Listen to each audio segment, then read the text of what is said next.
Ah.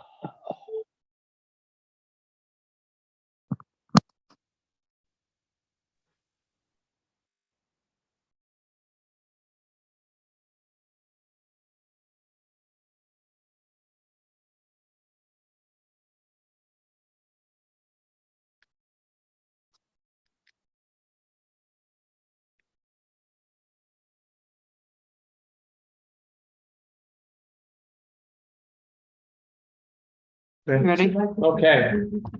I think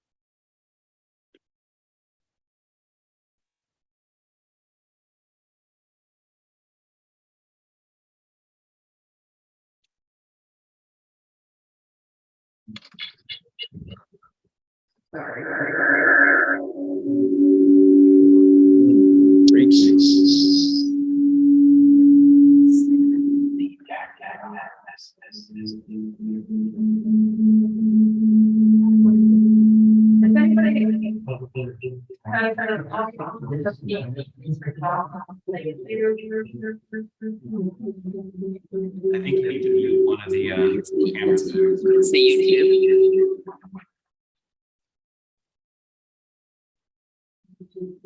Hopefully. No, I think the Zoom one.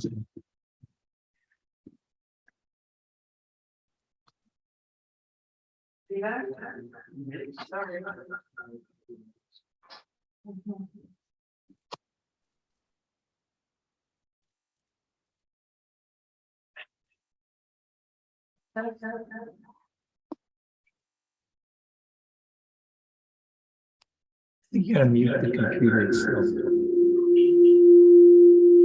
Sorry, everybody.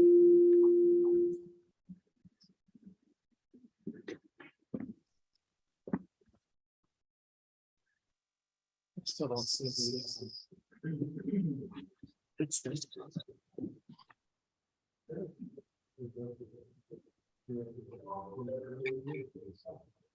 Any better?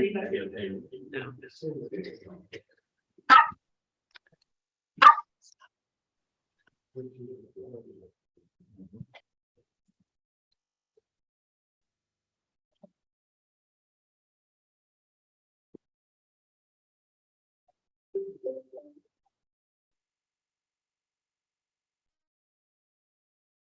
what's going on.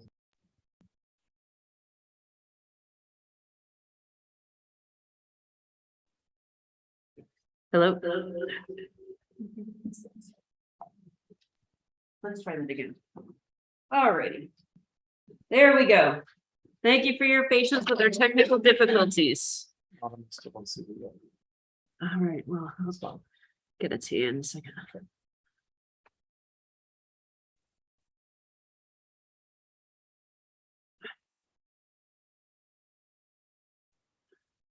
Just gonna put it on speaker view. There we go. All right.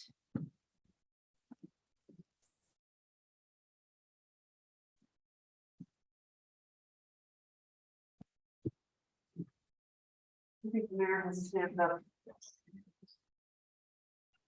Well, we go through the procedure of the meeting. Yeah.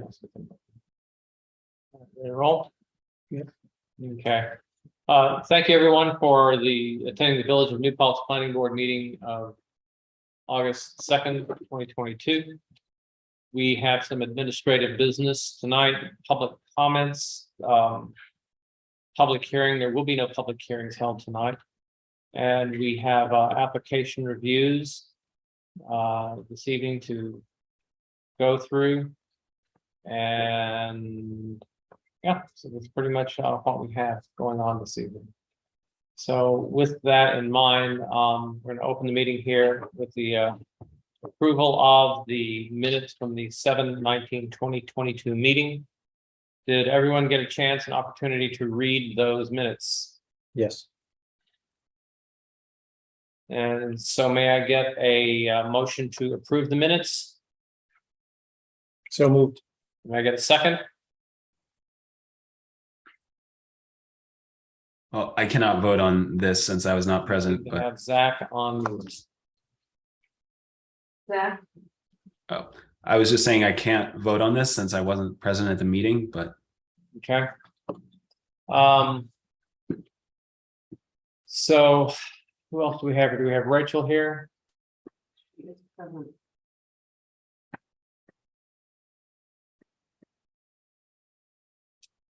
Rachel?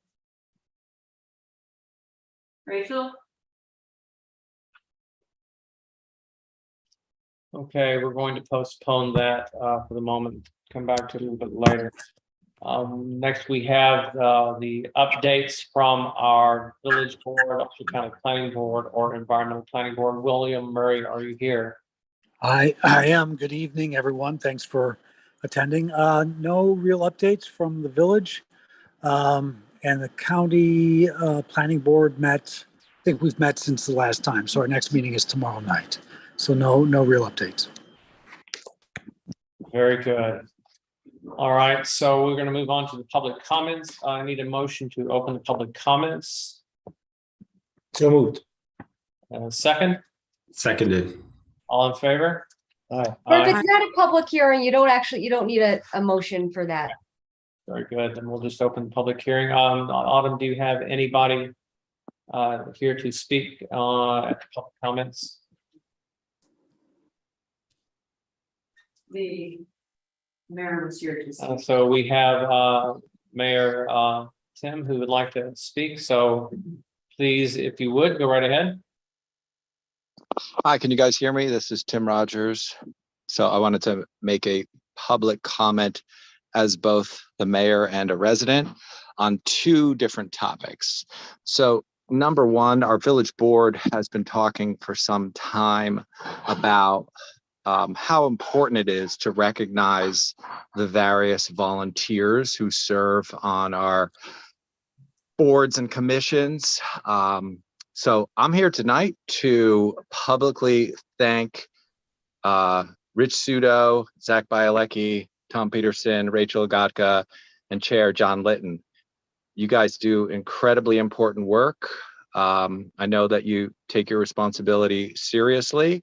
Sometimes you disagree amongst yourselves. Sometimes the community disagrees with you, but you really care about making the right decisions and understanding the code and doing things that you think make the most sense for our community. So it's often a thankless job. So I just wanted to take a little time to say thank you. It's greatly appreciative. I thank you as a community member and as an elected official. You definitely help me sleep more easily at night, knowing that you guys are, taking your review of land use applications seriously, and your review of our village code seriously. It's really valuable and greatly appreciated. Thank you. You're welcome. And number two, I just wanted to share with you that, and you probably saw at the village board meeting last weekend, we moved a resolution that regarded providing a waiver for the Manheim Muse project. They want to construct, you guys are very well aware of this because it's on your desk as well. You're going to be responsible for all the other issues regarding the approval of this project, but we felt it made sense as a village board to go ahead and streamline the process a little bit, because it's the spirit of our affordable housing law, which was authored by the village board, included a density bonus, as well as a special stipulation to provide a haircut to the recreation fees for affordable housing units. So in our resolution, the project would be eligible for a haircut of 50% for the recreation fees due, and that is because it is an affordable housing complex, and that's all codified in our village code. and I know that I'm preaching to the choir. I'm a huge proponent of, any decision that the village board makes or the planning board makes. We hang our hat on words that are codified. So anytime you're looking at any application, any new subdivision, any project that involves adding new units, the only interpretation is the interpretation that's written in our code, and there cannot be special stipulations. I mean, I would love to not pay the parking tickets that I get periodically. I would love to not pay water bills or property taxes that I have to pay, but that's part of the social contract. Like we have rules, we have requirements as far as money that's due, as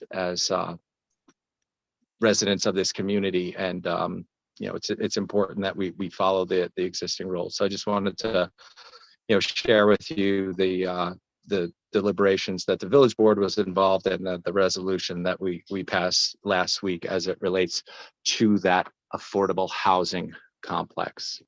And that's it. Thanks. Thank you. Is there anyone else? Yes, sir. Here. Please. Thank you. Hi, I'm John Alessi. I wasn't come tonight, but I saw the mayor's Facebook, so I want to comment on that.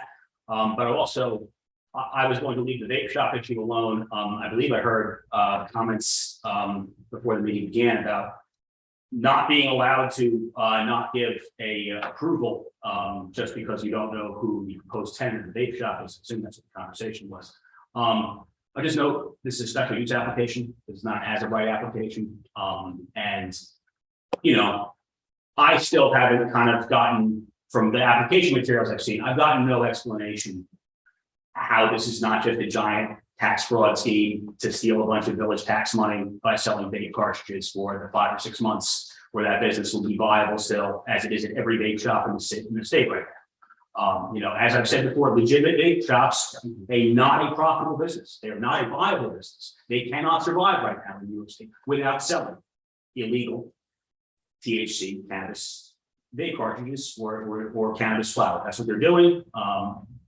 It is my assumption that's what the purpose of this business is, but I'll leave the board to it. I'll just say it is a special permit. You do get to hold them to a higher standard than just switching from one permitted use to another permitted use. On the other issue, I was a little confused by the mayor's post to Facebook because he didn't identify which applicant tonight he said doesn't want to contribute to the community. I thought that was a weird thing to be saying. I don't know the applicant. I assume it's the Discovery Institute. I assume it's the project on Plains Road that doesn't have a set aside on the site plan. There's no talk about the rec fee there. Look, to me, reading it, it's not clear that the rec fees, apply to non-vacant lands that has buildings on it that's being subdivided, unlike the used one with this new development. The rec fees are supposed to be to accommodate the new people in their subdivision, which that doesn't look like what this is. But you know what, honestly, I would say this. I'm not going to butter you up like the mayor did.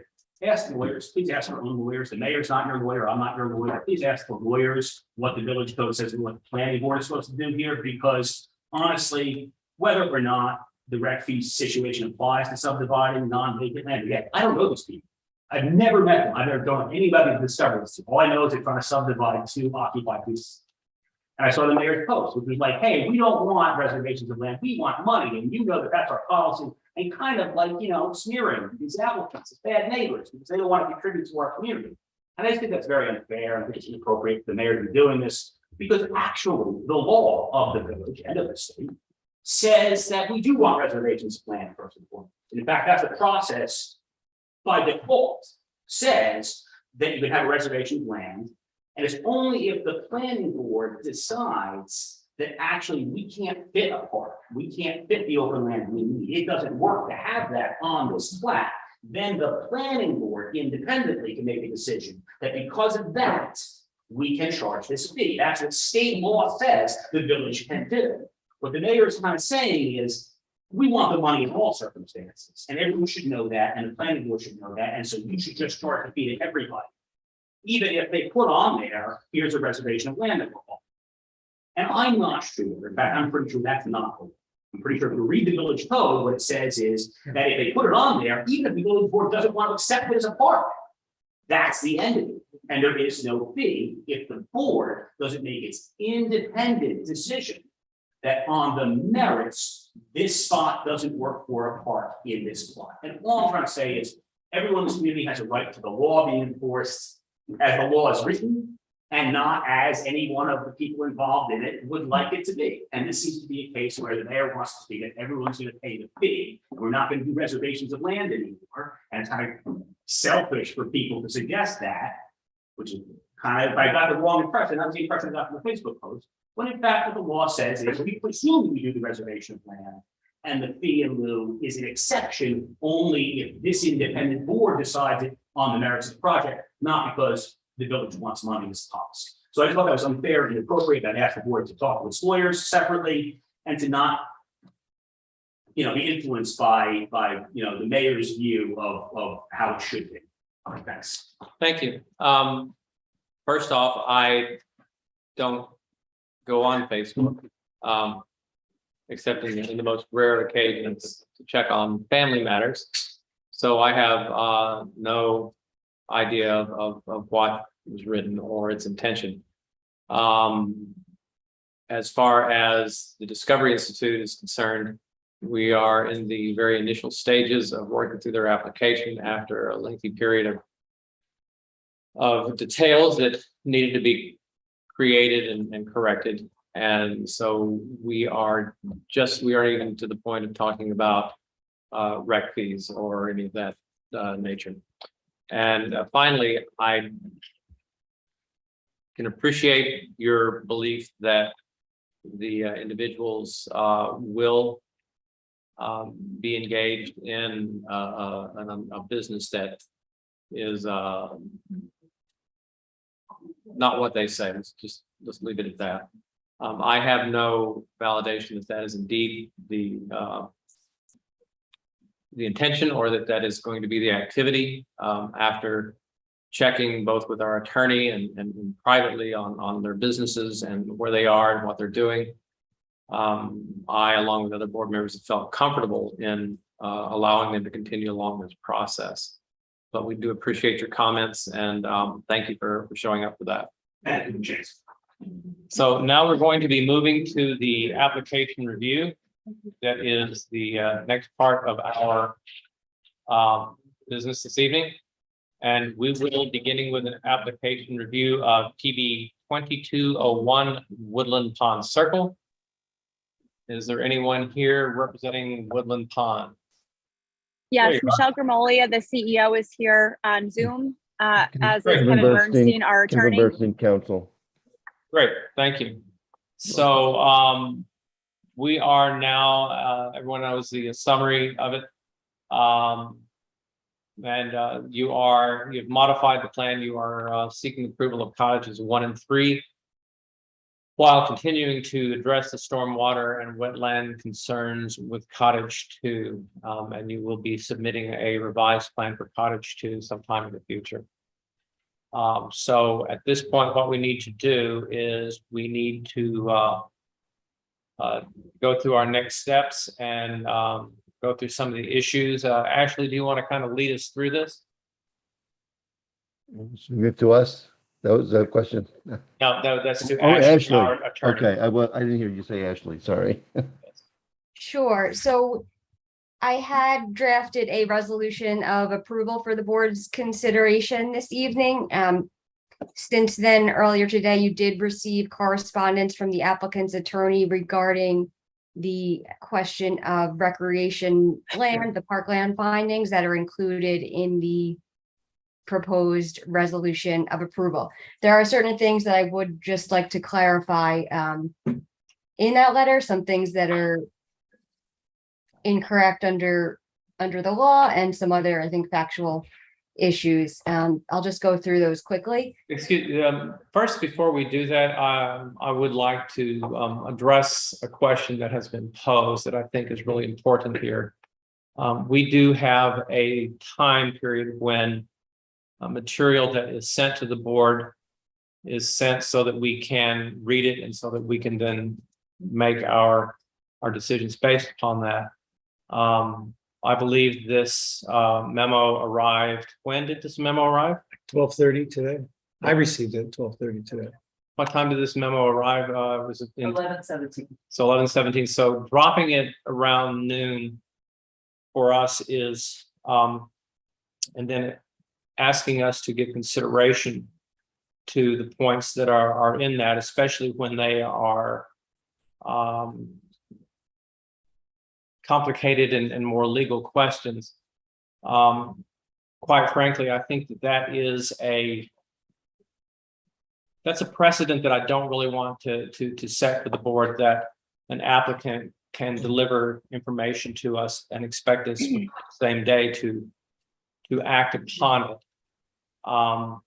So we really have the choice based upon that as to whether we want to consider that letter that was written, if we want to consider it at all today. And if not, then it would be pushed back to the next meeting. So I'd like to get some opinion from the board. Chairman Litton, can Yeah. I just share one thing? Sure. We did not get the resolution draft from Ashley until Friday evening. So particular a point of contention, basically within one business day. So we had one business day to respond to that, which was yesterday. So we would certainly have gotten it in sooner, but we will defer to whatever you decide. Thank So you. you were aware that of the recreation findings that were going to be incorporated into the resolution that was discussed at the last meeting. You were present, your attorney was present as well. I was present and we rejected it. We were not aware of Understood, the you're specific entitled to your opinion, language. excuse me, but everyone gets a chance to speak, and now it's my chance to speak.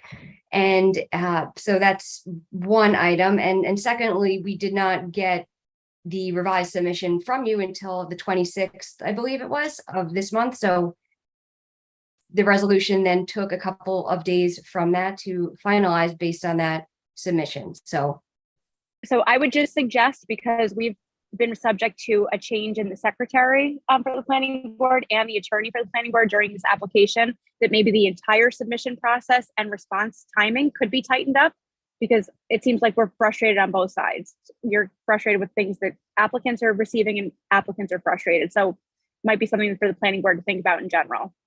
Thank you. We'll certainly keep that in mind. The only thing I would add, if I might, is just to, and we've certainly got in sooner if we could have. We were specifically waiting really for the draft resolution before we could respond to it, because otherwise it'd kind of be like playing darts. You just wouldn't know where to begin. So we were really working off of that. And frankly, and Ashley, I'm not criticizing Ashley for when she got the draft resolution done. Frankly, I'm appreciative of the fact that we did receive a draft resolution. But we try to get it to our views on the particular issue as soon as we possibly could. And if we could have gotten it to you sooner, we would have. So for that, we apologize. We would request that we respectfully request that the board consider that particular issue, because it's really just one issue. Everything else really in the resolution, we have no objection to. So it's really that one item, and which we raised last time. And here we're just kind of adding a little bit more color to it in response to the draft resolution. And that's it.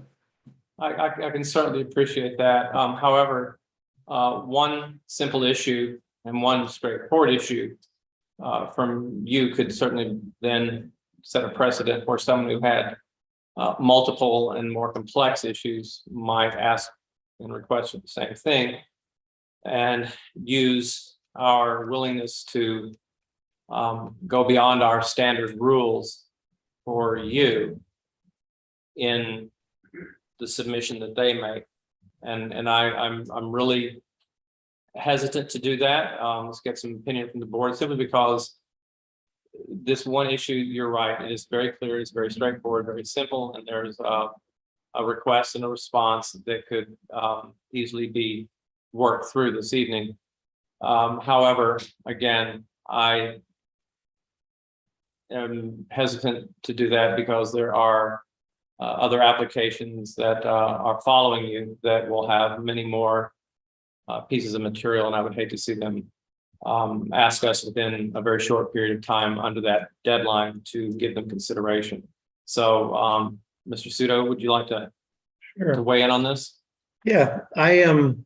I'm hearing the timing and I'm hearing the feedback, Michelle. I rejoined the planning board fairly recently, so I didn't endure the transitions that you did, but I recognize that that there might have been some delays to the application over time. I'm not particularly frustrated by the receipt of the letter at noon. I just feel like it's actually a pretty substantial set of considerations. It does involve the requirement to consult the code in real detail, to consult with our attorneys to make sure we've approached the decision correctly, and to make sure the decision gets the consideration that you're asking.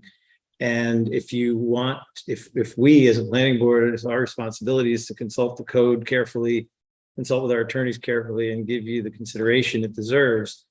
I'm just not able to do that when you might know that this isn't our day job either. So I just asked for the consideration to be given the time to think it through. If in fact you're requesting us to overturn or change a decision that was actually thoughtfully made 2 weeks ago at the meeting, and I understand it was made to your objection, but it was made.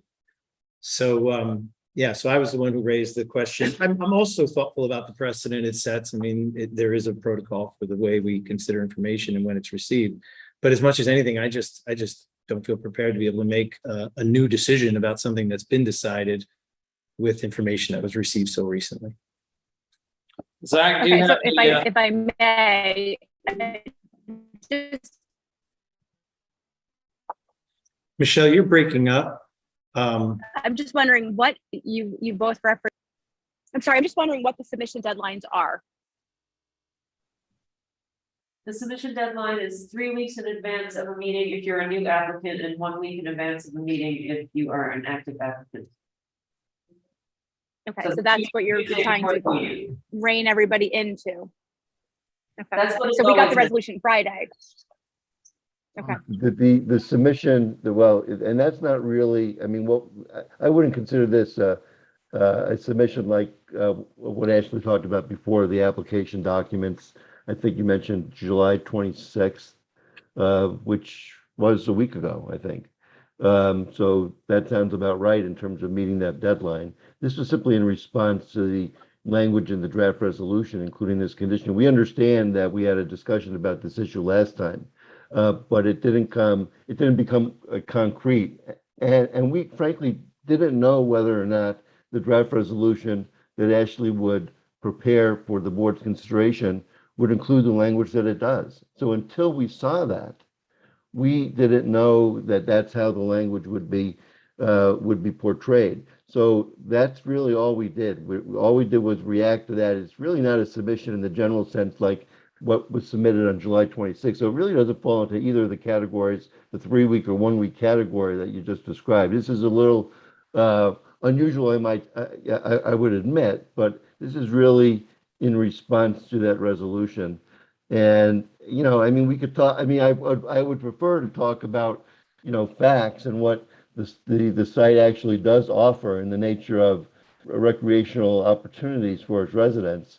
And ultimately the decision as to whether or not you vote on this tonight is yours. Obviously, we obviously hope you do, and hear what we have to say in turn. And I'm not going to regurgitate what's in the letter. I really won't. It's no sense of doing that. But I might add a little bit of color to it in terms of the facts that we believe show that there's no need here to either recommend that additional parkland be provided or that what I call an in lieu fee is appropriate. So, I mean, I would love to have the opportunity to set out our arguments, if you will, and then ultimately it's your decision and your decision alone as to whether or not you want to consider that tonight or table it. It's really, that's all we're asking at this point. Okay, here's and I can certainly appreciate that you were able to encapsulate and summarize your argument there in those brief moments. However, again, I don't want to set the precedent. We also have one of the members who is not comfortable in making the decision now because they've not had time to read and absorb the material. And so I'm going to check with the other two members of the board, but right now there are two of us that don't want to make the decision tonight. Zach, would you like to weigh in this? Rachel, what are your thoughts? Yes. Hi, John. I certainly agree with you that we don't want to set a precedent here, but I feel like I was able to review the Woodland Pond memo and then our attorney's response, and so I feel prepared to discuss it tonight. Rachel? And you're on mute.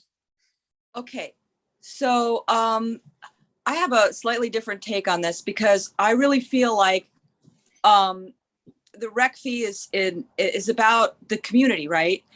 And the 54 acres that are in the conservation easement, while you know, I feel like I would be more than happy to waive the rec fee if we were allowed public access.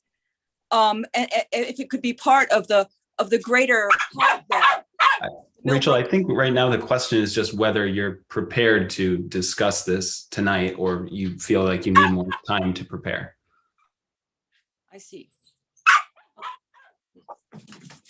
I would go with the majority on that. I wouldn't want someone. Well, there is no majority. We're just trying to determine what you believe, whether you feel you are prepared to speak about it tonight, given the short notice, and whether you believe that it does not set a precedent to consider something that was delivered the day of the meeting. But so it's essentially, do you want to continue to discuss it and make a recommendation on it, or waive it until the next meeting? I feel comfortable, but I wouldn't want to pressure somebody else who doesn't feel comfortable to do it. We would certainly be willing to discuss what Rachel just suggested, certainly. Yeah, If I could just 100%. Also just comment on that though, because And I that, think the planning board doesn't have the ability to waive the rec fee. That's not within their authority. So the issue for the planning board to decide, which had been discussing and certainly be discussed again, perhaps in more detail this evening, is whether there is a need for public parkland, public recreation areas in the village, and then whether the proposed site plan contributes to that need. So it's not, and I understand, Rachel, I think what you're getting at, not so much a waiver of the rec fee, but whether or not is there a need, and that if there is a need, that could be satisfied by, whether it could be satisfied by parkland that's available on the site. The issue there is that in order to be even considered as possibly being suitable parkland under the code, it does need to be open to the public. So private parks for private recreation areas could never qualify under the code. So I think that's the heart of the issue that you were getting at there. The conservation easement specifically allows for public access if we grant it. If you grant it. And we Okay. and we are. Yeah, willing and your to do letter so, Rachel. specifically said that it does not allow for public. So it's, No, it doesn't grant nor prohibit. So I don't know if we're Right. going to have the discussion now. So I'd like to defer to Chairman Litton about whether the discussion is going to happen. Okay. We are prepared to put a lot of things on the table, but we need to defer to Chairman Litton. Okay, so we're going to have a discussion of it, and as I understand the code, what we are to determine, and this is what the conversation is going to be centered around, what we are to determine is, first, is there a need for recreation within the village? That's the very first thing. So let's make a discussion of that. Zach, you want to weigh in on that? Yes, I firmly believe that is the case. And yeah, I think that's I think it's self-evident. pretty much, but we just need to make sure that we're clear on that. I believe that there is indeed a need for public parkland. The second aspect then that we need to discuss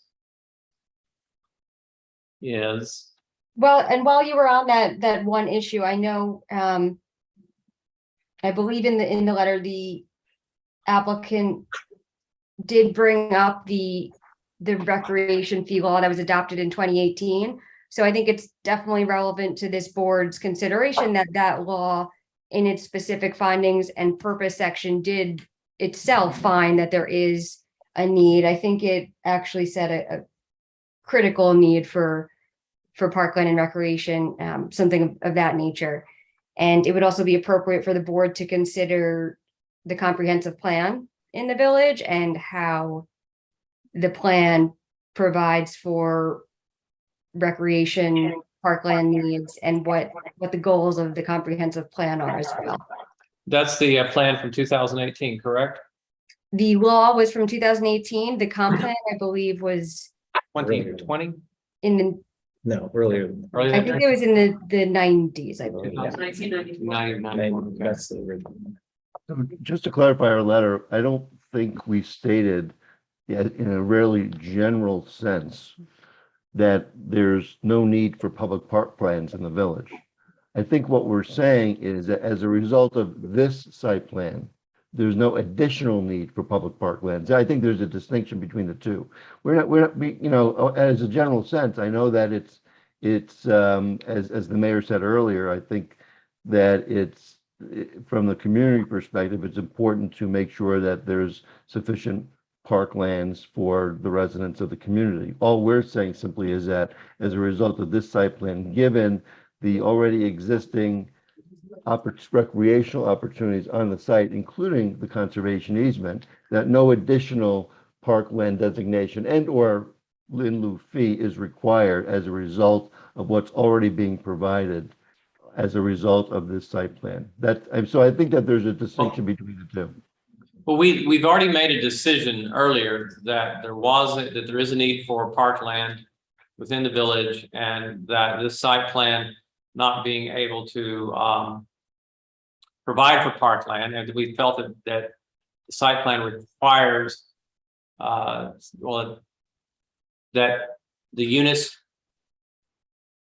add to the need for parkland and recreation areas as according to the code. And we made that decision. The issue now is because we've made that decision, that we need to follow through with that decision that we made. And I understand that you object to that decision, and I can appreciate that. And I understand that our attorney has made a case likewise, but the decision's already been made. And as far as the amount that will be required, that comes from the village board. That does not come from the planning board. We have no influence on that at all. So quite frankly, we've made that decision. And I'm stating that we need to hold to the decision that we made. Okay, so if I may, because this is probably not the last application Woodland Pond will be making,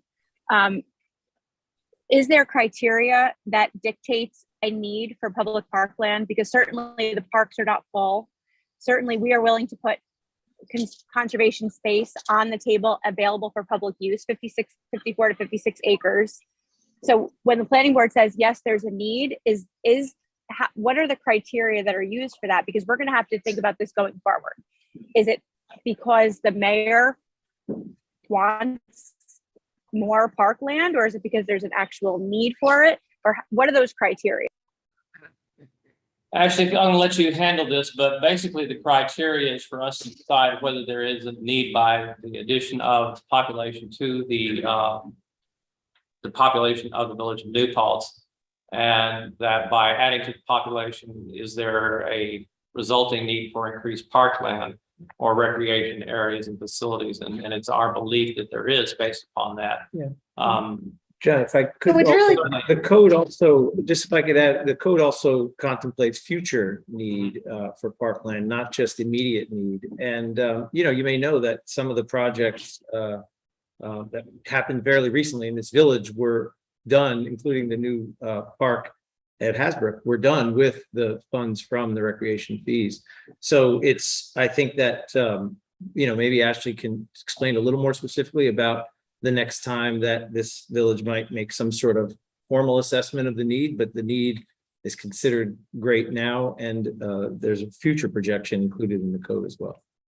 Sure, and I think it's really twofold. So it deals with the present need for parkland, and I thought your attorney had agreed that there is a present need for parkland, or certainly did not dispute or say that you were disputing that fact that generally in the village there's a need for parkland and recreation areas presently. The second part of that is whether the site plan contributes to the need, and that's based on factors including the new residents that will be added to the village as a result of the site plan, and what's projected by that, whether it's expected that they would be utilizing, public recreation areas. So I'm just putting aside for a second the comments that are being made for the first time that I'm hearing anyway about possibly changing the conservation easement or using that land as parkland, because that hasn't been really discussed previously. So that goes Actually, that was raised the last time we were here. Rachel asked and we did say yes. Yes. So, you mentioned it. Rachel, we had this question about discussion whether at the it- last excuse- meeting. I believe there was a question as to whether or not it provided for it, and I thought that you had indicated it did provide for public access, but reading, No, they have to take It's, down the. it's within our purview.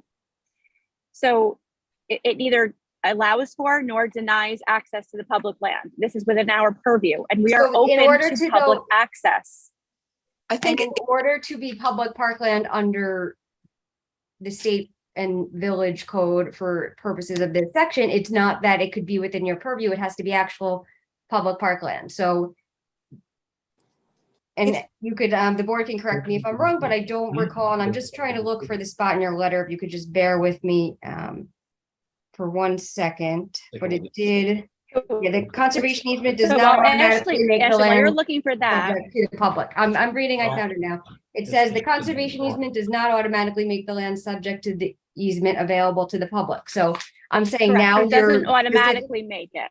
Exactly, so if Right, it because was we were public thinking that parkland, as then we that would be talked. something that would be. That's a different question. I understand now you're saying that it could be under or within your purview, and that you perhaps are willing to use that. Exactly as, it's discretion exactly to as do Rachel so, but we're described. still now, we're still in the first part of the test. So first we're at whether there's a need, whether the proposed site plan contributes to that need. If those questions are both answered yes, then you go on to whether or not there's suitable land on the site that can be reserved for parkland. So that would be. Right, be the so next what we have issue. asked is, as the planning board has stated that they feel that there's a need, we're asking, what are the criteria for that? And no criteria have been described. It's just been sort of we all feel that there is a need for it. So I guess I I'm think not to move on, understanding I think to whether move it's on what from this part of the point- need are you speaking of? The general village need or the? No, Yes, no, no. because no, we're no, looking let me- at, we're let me looking just- at let me open just- parks. Let me just clarify, Michelle. So first of all, the code, 212-23 focuses on the site plan and whether or not the site plan, as the chair of the planning board indicated, whether or not the site plan gives rise to a need. Now, we disagree, of course, because we don't think 12 elderly individuals who are going to be coming onto our community creates an additional need for parkland within the village as a whole. Okay, but let's move on from that, and hearing that the finding, which we disagree with, is that this site plan adding 12 individuals, really 3 units, because last time we talked about whether it's units or people. I think we focused. I think what I heard as a result is it's not the number of people, it's the number of units. So through the 3 units added to this site adds for needed parkland within the village.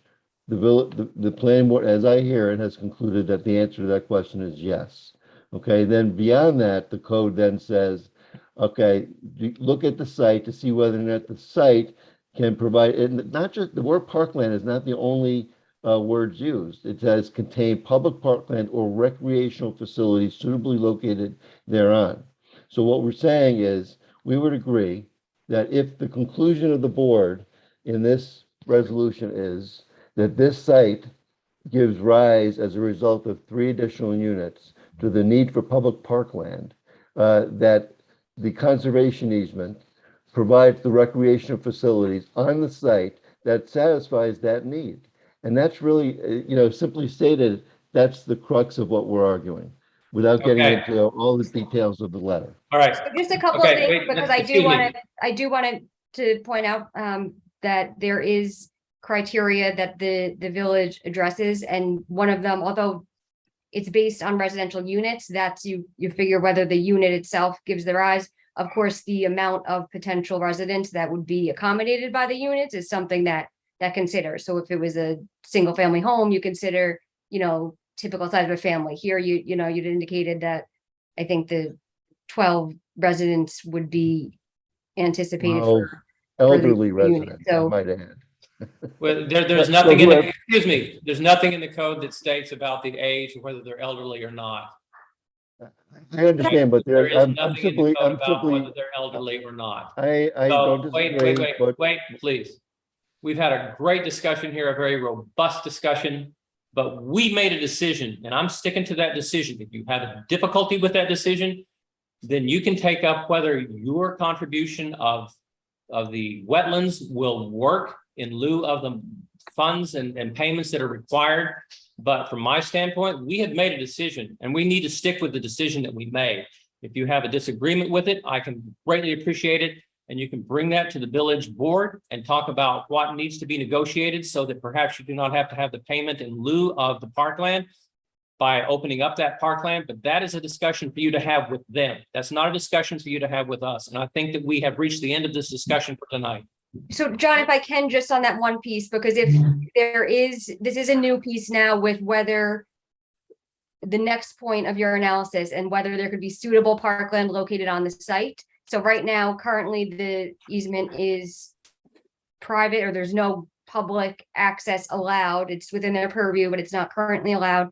So if the board. It would is actually, consider- Ashley, Michelle, we don't Michelle, prohibit excuse me. Ms. anyone from. Grimolia, please stop. Ms. Site. We Grimolia, prohibit please no allow one her from to the finish. site. Ms. Michelle? Grimolia, please allow her to finish. You've had your opportunity, your attorneys had your opportunity. I would expect the same respect.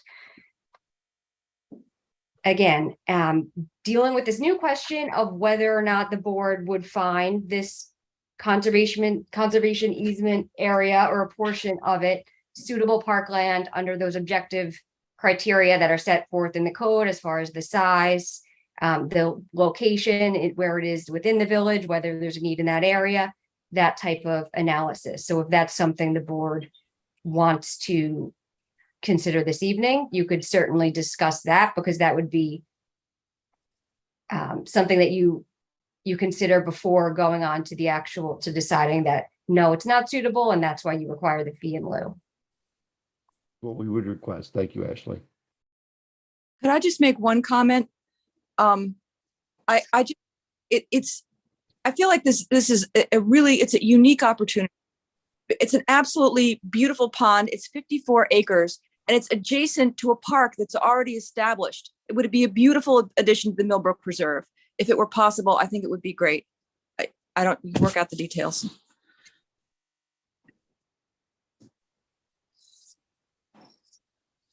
Where does that leave us? We can move forward by having this sent to the board based upon the decisions that we have previously made, or we can reopen it. If we're going to reopen it, then we need some time to talk and give consideration as to the details of this and what might be asked for in negotiation. So Yeah, if I could just say, John, I'm sorry to interrupt, but I would just say the only reason for continued discussion would be whether there's new information about the discretionary decision to open up that land and for us to consider that land as parkland adequate to meet the need in the code. That would be the only new information that I would think would reopen the question. and do we have that? I think so, because just the comment that she made at the last meeting took me by surprise. because when she talked about it as being a place that the public could access, I know they don't kick people out of there right now, but it's not officially part of the park. And there are signs that say no trespassing. So news to me at the last meeting, and I thought pretty exciting. So I guess perhaps the question would be, what would that proposal look like? What would you be offering? And I don't know that it's something you have a So specific Kevin area, is it the described, whole entire? so Kevin just described the way that the code reads, that it would either need to be designated parkland or recreational area available for use. So this would fall into that category. But what I am hearing Chairman Litton saying is that this is not a decision of this planning board anymore. This is now a decision of the village board, because the planning board has already made their decision that more parkland is needed. So is this negotiation with this planning board or with the village Well, board? I at this think- So point? it's not a If- negotiation, it's a Right. question for the planning board as to whether they're going to consider, because again, now this idea of whether this conservation easement area is going to be opened up to the public, if that would qualify as suitable public parkland under the code, and if it could be reserved on the site, then that would be the board's finding that the parkland requirement is satisfied by the reservation of land rather than by a fee in lieu. In a But sense, again, it's that- not- Sorry, Ashley, go ahead. I thought you were That's done. really a new question, I guess you could. All we're asking is that there is within the paragraph on the findings, it says no suitable location. All we're saying is that be revised to say that the applicant has agreed that the conservation easement property that is located on its property will be made available to the public for recreational opportunities, which would satisfy the requirement under section 212-23 of the code. That's really all we're asking. So in order, and it was drafted in this fashion because that wasn't previously proposed or identified as public. So Criticism. the idea was that in order to satisfy that, there was no other land available on the site that could be reserved outside of that conservation easement, which was not presently a public Understood. park. So I think that in order to consider that, the board would likely need to know what the facilities are, what areas, is it going to be the entire thing? So the board has a type of- description of the entire conservation easement, and that's the property that we're discussing without limitation. Without limitation, okay. Right. Without. Well, let me limitation. clarify, without limitation, as long as activities do not violate the conservation easement. Obviously, you can't, Correct. there's a whole set of prohibitions within the conservation easement of what people can't do to preserve that property. Obviously, but any kind of recreational activity would not violate the conservation easement. Okay, here's what I'm I gonna, think the board would need to look at the easement, what it allows in comparison to what the village code deems suitable recreation areas, and to make that analysis. I don't think that's something that could be done right now. I agree, and so here's what I'm gonna ask of you is, now we've made a decision, and I told you my intention is to stay with the decision, but I'm gonna give a little here, and I'm gonna expect a little back. I want you guys to come back in 2 weeks with a plan that's gonna detail what can be used, where it is, hours of use, how it is to be used. And if you do that, then we can consider it, but on the fly, we just can't. So So alternatively, Chairman Litton, with all due respect, if we agree to pay the I'm sorry, you're breaking up very badly. this all goes away for the money. Yeah. Well, if you, It's an either or So situation. what I'm saying to you is if we agree right now to pay the fee, this issue goes away. If- And the planning board determines the fee. if. No, right now, if- that's not accurate. The fee is something that's set by the village board. It's not set by by the planning board, but in order for the planning board to consider, because Which includes that. this is not something that's previously been discussed as to whether there could be suitable land on site.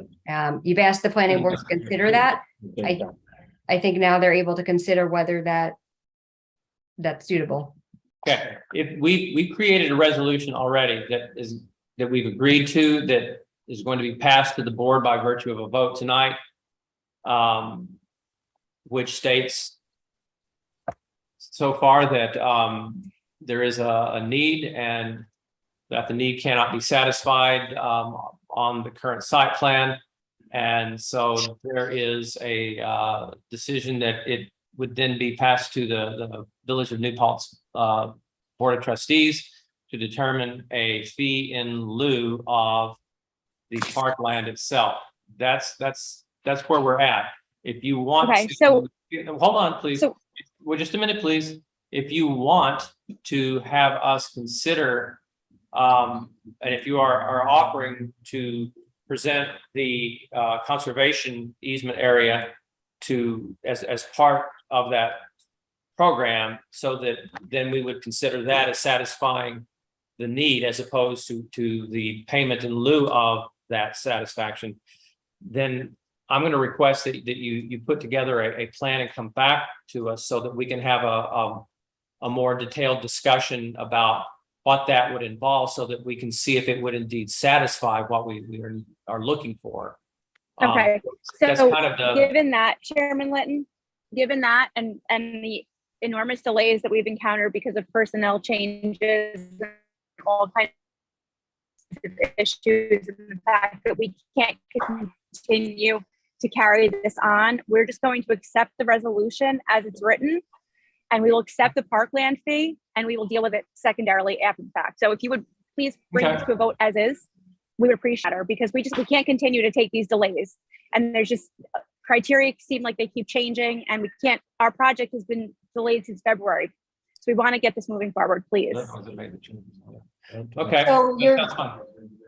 your project has not been delayed. It's gone through the course. There were some questions that were very novel issues with your project, dealing with this settlement, dealing with this history of the original approval.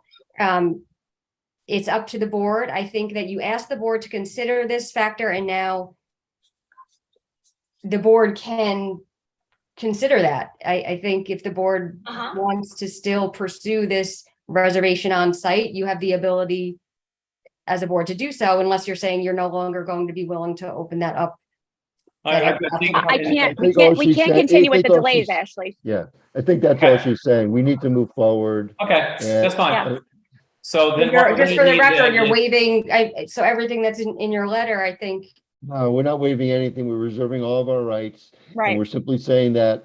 So then I would advise the board that you should still go through and make the analysis, because Okay. they've raised these issues and there's no sense in them just saying approve it as is, and then you'll have to just if they want to then Okay. challenge it. All right, so let's walk through You here. should still Thank Make you. your findings. Okay, thank you. All right, so here's what we're gonna do. The first issue here is there a need for recreation parkland? And I think that we have all agreed that yes, indeed, there is a need. The second part of the issue is,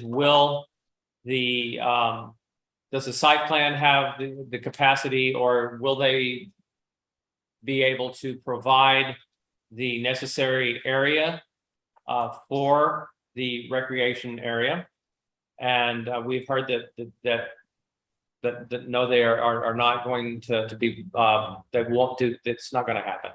And so then I guess the last thing we need to do then is to determine if, based upon that, do we need to, whether we will send it to our Village Board of Trustees to make a determination of the fee in lieu of the recreation area itself. John, can I offer one point in support of Yes. what you're saying?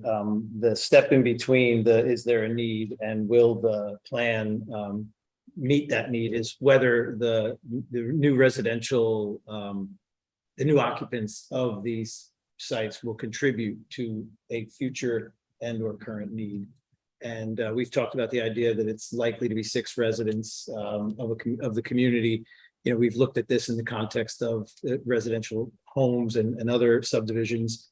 So we want to consider whether, and Zach and Rachel might want to weigh in on that, whether the addition of these residents will contribute to that need, and then whether they can meet the need on site.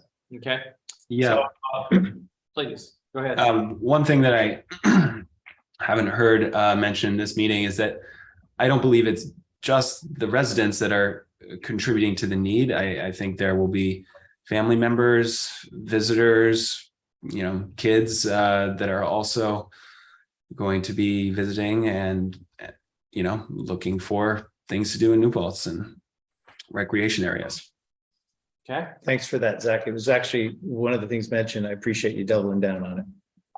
In our experience, by the way, at all with the current residents, and most residents don't have little children. okay, They we have appreciate grown that. This children. is a discussion that's between the board members right now. Thank you. Just getting facts. So then the next part of it between the board members is based upon this, do we believe that we want to present this to the Board of Trustees for consideration of a payment in lieu of? So if I could just jump in there. So the next Sure. question would really be whether there is land. Let me just read here from the code. Whether there's land that can be reserved for on the actual site for public parks, playgrounds, and other recreation areas in such locations that's consistent with the comprehensive plan, or where the planning board otherwise determines is appropriate under the circumstances.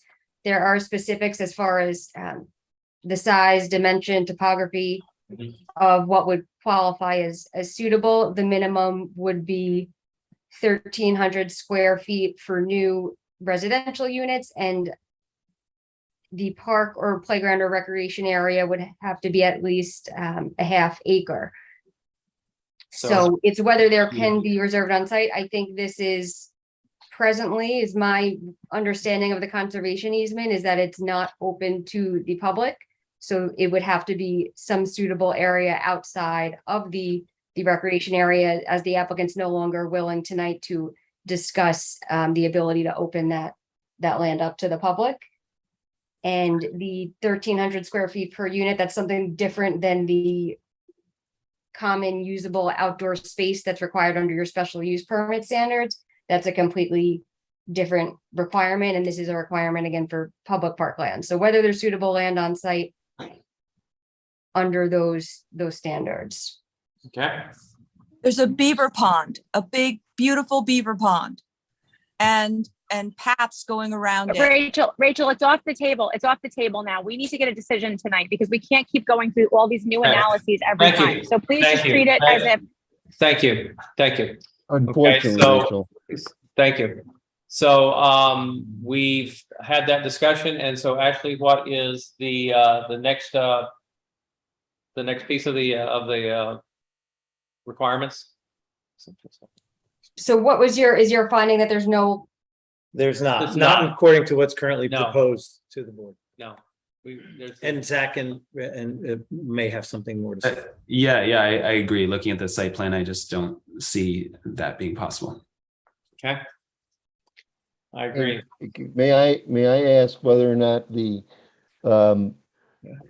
open space areas that this board, or much earlier iteration, required be maintained on the site, like 21,000 square feet of community garden space, 83,000 square feet of Alzheimer's Park and garden space, was that considered as part of not parkland? Again, the code does not just say parkland, by the way. It says playgrounds, public parks, or other recreational purposes for land.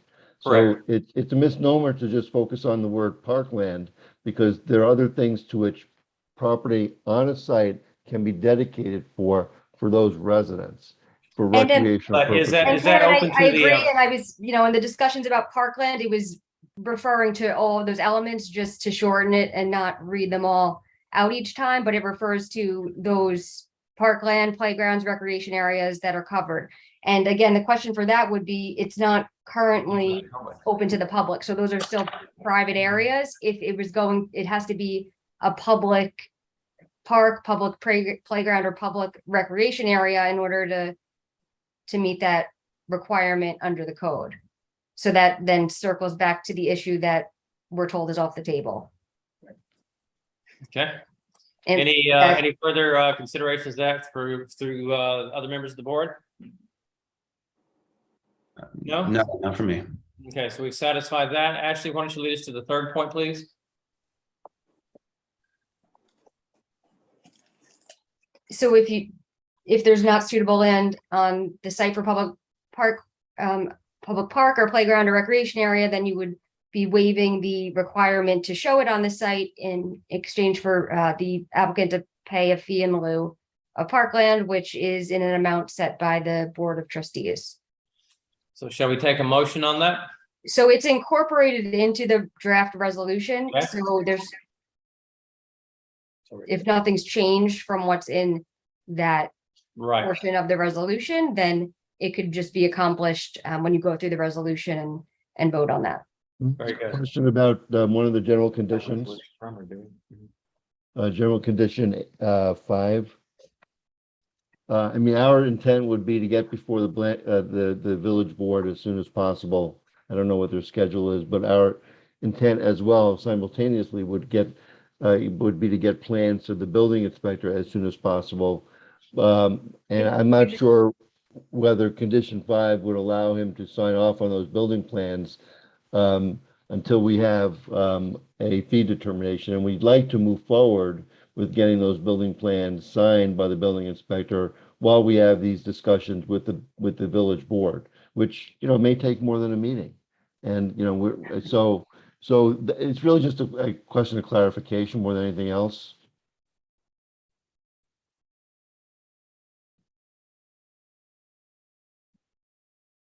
So general condition number 5 speaks to fees being paid before a building permit's issued. Right. The code itself requires the fee in lieu to be paid before the plans are signed. I'm just looking at 2/12/23. So that's something in the code that the planning board can't vary as far as the timing of the payment. The next village board meeting is I'm August just 10th. looking for the August 10th. provision. It's 2/12/23. It's the last section under J3. No, not now. And we learned the next village board meeting is the 10th of August. Where does it say anything about the building permit being issued on 3? I'm sorry, the building permit was the general condition that you were reading No, I from, but understand. this section says that the amount, the section of the code speaks about the requirement to pay the amount of the fee in lieu to the village clerk prior to the signing of the site plan.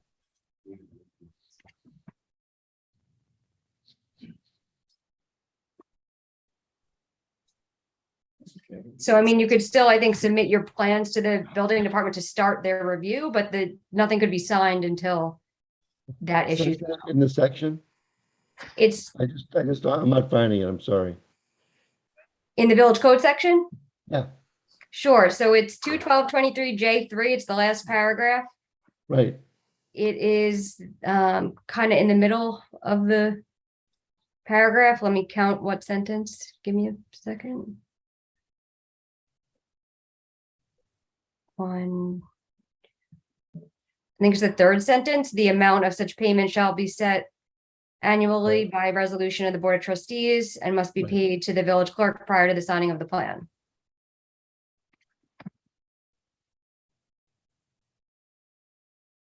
Okay. Do you see that? Yep. Okay, so And again, there is, I believe, if there's an annual, if, the village already has in place a fee, or whether you're trying to get them to asking that they set a specific fee by resolution, that's Well, that's what we'll do. outside this Of board's. course, and That's certainly something the village, the Board of Trustees for the village, are authorized to consider. But that's Right. not part of what we do. So, Understood. let's move on then to the, resolution of approval. I actually want to lead us through, the pieces of that as we get down to the final, actual resolution of approval and the specific conditions. Sure. So has everyone on the board had a chance to review the application? I'm sorry, the resolution? Yes. Yes. Yes. Okay. So it follows your standard format where you summarize the project, you identify the property, you list out all of the plans and other submittals that are the basis of your decision, the procedural history. You do go through and make various findings. Here, there's quite a few findings because you had these special use permit individual standards in addition to the special use permit general standards. If there's anything anyone has a question about or wants to modify, just please jump in at any time. The findings is also where you have your parkland findings as well. And then once you get to the resolution of approval, I could read through the specific conditions for you and Let's go ahead and start with that because I don't think there's any conversational. And I guess since Kevin, did you have any questions about the specific conditions or any of the general ones other than that earlier question? no, as we've mentioned, we object to the findings and we object to specific condition 8 and general condition 5. And we overall object to the, and we've stated these objections before that we don't believe that the code requires that recreational facilities on the site actually be available to the public, but simply be available to the residents so that therefore there's no additional impact on the public parks in the town, in the village, excuse me. But I mean, again, I understand you disagree with that and we'll move on from there. And we'll just have to deal with that disagreement moving forward. So actually, we see a correction that needs to be made here. Yeah. In the, in point 8, which is the one relevant to this discussion, I believe the idea of 4 new units was left in from the original plan. And I believe that should read 3. No, it's 4. 4 units because it's 2 duplex units. Okay. Okay, so Got that. Thank you. Sorry about Thank that. you. That's correct. I just wanted to make one point in that the 1994 the comprehensive plan for the village of New Paltz specifically lays out the area that we're talking about as being desirable for parkland, as being worthy of preserving. It's in the plan. I guarantee it. It's part of the what should be part of the Mill Reserve. That's all I'm going to say. It's in the plan. I think we're making a mistake by not accepting that. Okay. All right. So And just to comment on that, Rachel, so the village or the planning board this evening was certainly willing to discuss that with the applicant as to whether that qualified under the code requirement for public parks or parkland or public recreation areas, since it's not presently open to the public, but the applicant is no longer willing to. Well, to She's- clarify. Actually, again, Ashley, I that's hate not to interrupt. correct. Right, we only did that because we wish to have the resolution adopted tonight. This conservation easement is nothing new to the village. In fact, when it Your was, willingness though to open it up to the public is something that's new because it's presently, as you said, within your purview and it's not something that is as of right open to I the don't public. understand So how that this makes is- any difference. I don't- Because I- the code And requires. it was This- raised, this- it was this- raised at the last meeting. At the this last meeting, you document- said that you thought it was already open to the public and then, No, we said we were Determined that it willing was to not? open it. okay. That's well, then not nothing correct. in your most recent submission or your plan indicated that you were going to be opening that up to the public. So It's a fundamental question. I mean, this document And it was actually required by the original approval by this planning board in 2007, this document being the conservation easement. And then we were required to supply it to the village to demonstrate that we had engaged and actually granted a conservation easement for those acres, and we did that. And the reason for that was exactly really the fundamental purpose behind what we're talking about today, okay? But, okay, we're not the only party here. And so therefore, it was negotiated with the Wallkill Valley Land Trust that public access would be provided or not, depending on whether or not it met the guidelines of the facility, okay? All we're saying, it's simple. That we said we would provide public access. I don't understand why this board, frankly, who required this document 15 years ago, this conservation easement, needs to further look at it to decide that these 56 acres that we're willing to say will be open to the public, okay, as recreational facilities, as long as people comply with the conservation easement that this village board, planning board, made us obtain.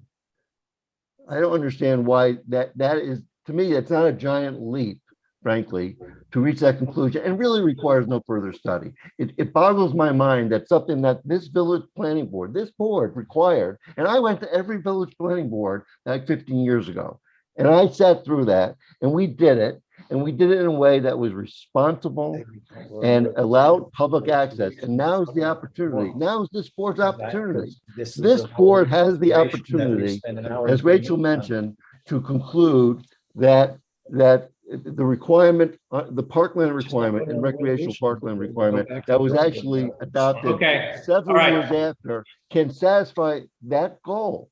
But the board, because of formality and procedure, is unwilling to do that. No, the board, you're asking them to consider something for the first time. There's a difference between open space and public parkland. When it was required as open space, it wasn't required as public parkland. But I think that the board should do that review and consider whether you want to require that to be open to the public. You could certainly do that, and you could analyze that at your next meeting. You have that opportunity within your put them in this position where you're arguing for one thing and then also saying that you want the resolution approved this evening. So I think it would be prudent for the board to still consider that issue and whether you want to. I think it's very prudent of us to consider that issue, and so I am going to take a motion from the board to delay further discussions on this until our next meeting so that we have time to consider the different aspects that have been introduced tonight. Yeah, I'm sorry. I'm sorry. We and Kevin, with all due respect, I'm taking it off the table. We cannot continue to go through these reviews. Okay, we have got to get some kind of resolution. Waiting since February. This is not a big issue. Ms. Gramaglia, we understand that, and we were headed towards the finalization of the approval of the resolution, and then your attorney decided that we needed to reintroduce this information once more. So I think that there's a value. Excuse me, please. You've had plenty of time. We've spent well over an hour discussing these same points over and over again. Excuse me, please. So at this point, the decision is either we go through with this or we take our time and go next week at our next meeting and finish the discussion. Yeah, and the only way we would want to return to this conversation next week or next meeting would be if the applicant presents a clear response to whether the land that continues to be brought into the conversation is going to be the land that we are to consider for point number 3 in this code consideration, which is, will the plan that's proposed before the board satisfy the need by virtue of being available, not just to those residents, but also to the public? If the applicant wants to bring that consideration back to the board, that is actually maybe an exciting development, but it's not what we're here to consider today because it's not what's been presented. and it's just being continually But brought into if the we're not, conversation. but if I'm we're in the not middle of a willing sentence to, and I would appreciate the opportunity to finish. but if we're not willing to bring it back, Excuse me, Ms. Okay. Remolia, please allow him to finish. I just heard you, I think I heard you because you're breaking up. But I think I heard you say you're not willing to introduce this point to the conversation and you're not willing to present it as a new consideration in the application. Is that what the applicant is deciding? purely due to timing, correct? So the But I- applicant's decided that that new information is not in Relevant. consideration. If that new information is not in consideration, then I believe we have a resolution to vote on. And we And would like to- actually, I'm just looking. for Might your I just add, though, confirmation. that the board, it's still within your purview if you wish to require them to reserve it, if you think it could qualify under the standard, if that's the route you want to take, because I think now it's been put The out there applicant and The applicant no longer wishes to introduce that into the equation. What if So we vote on it? Why do we have to wait 2 weeks? I mean, I have pictures of it. Okay. It was Rachel, we're at the point where the applicant has made the decision. We're trying to get to the end of the resolution here, and we're so close. in order to consider that tonight, you would have to go through those criteria Yes, under what's suitable land. Rachel had brought up that it's mentioned in the comprehensive plan. You would Yes. have to go through but the applicant and doesn't find want to whether it's introduce that. suitable. So it's the applicant's choice if they don't want to introduce it, and as a result, we can finish up the resolution. May I speak Please. briefly? Okay, thank you. That's not exactly what we're saying. I mean, I think I agree with Rachel. All we're saying is that we think that it's an easy enough pivot for this board. And I don't want to put words in Ashley's mouth, but as Ashley suggests, it's an easy enough pivot for this board to conclude that that the conservation easement, which it satisfies whatever the language is in the code that you have in that paragraph, satisfies recreation areas of adequate size to meet the requirement on the site plan. And, you know, it's just a sentence that you change, and then you add a condition that basically says that the conservation easement shall be made public, and that as long as the public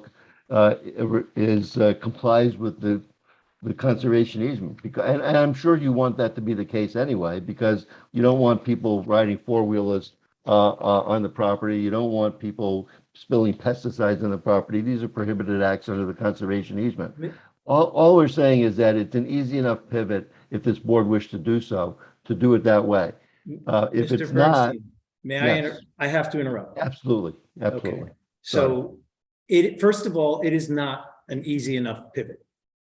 Because of the responsibilities we have as a board to take into account this very significant new consideration. When even in your 12 o'clock memo today, this new consideration wasn't introduced. It was actually introduced at 7:45 tonight. So it's not an easy pivot and it would be something that would require further consideration from this board. Secondly, I'm not even sure as a team of applicants between yourself and Ms. Grimolia that you're on the same page with regard to what you're offering us to consider in lieu of this recreation fee. So there's two choices on the table, and we have lots of applicants looking to have our time this evening. The choices on the table are that we move forward with the resolution as drafted, which reflects the decision that this board made thoughtfully last meeting, and once again, this meeting confirmed, and is already drafted, ready to proceed, or whether you as a team of applicants want to convene and determine what you want to put before the board that we can consider in lieu of a recreation fee as suitable recreation and park land. And we'll do that for certain, but we won't do it now on the fly. Even though you might perceive it as an easy pivot, it is not the way this board functions. We're on the same page in the sense that we wish you to move forward tonight. Definitely on the same page. I can't hear you, Michelle. What we've heard is that, Ms. Grimolia, who is, the lead applicant on this, Strictly because of timing, not As- other principle. what we've heard from, Ms. Grimolia is that she wishes to move forward, with this, application, and she wants to, continue on with the resolution as we have it. That is what we have heard, and that's what we're attempting to do.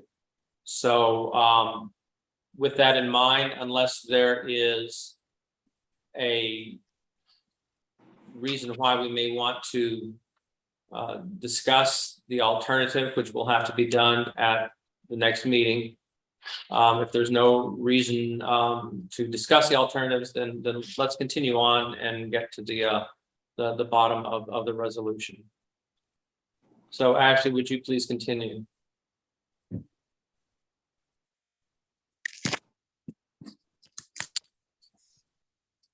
Okay, so the first specific condition is that this approval is subject to a final engineering review of the plan set. The plan shall not be signed until receipt of a letter from the village engineer certifying that he has found the plan submitted for signature to be in proper order.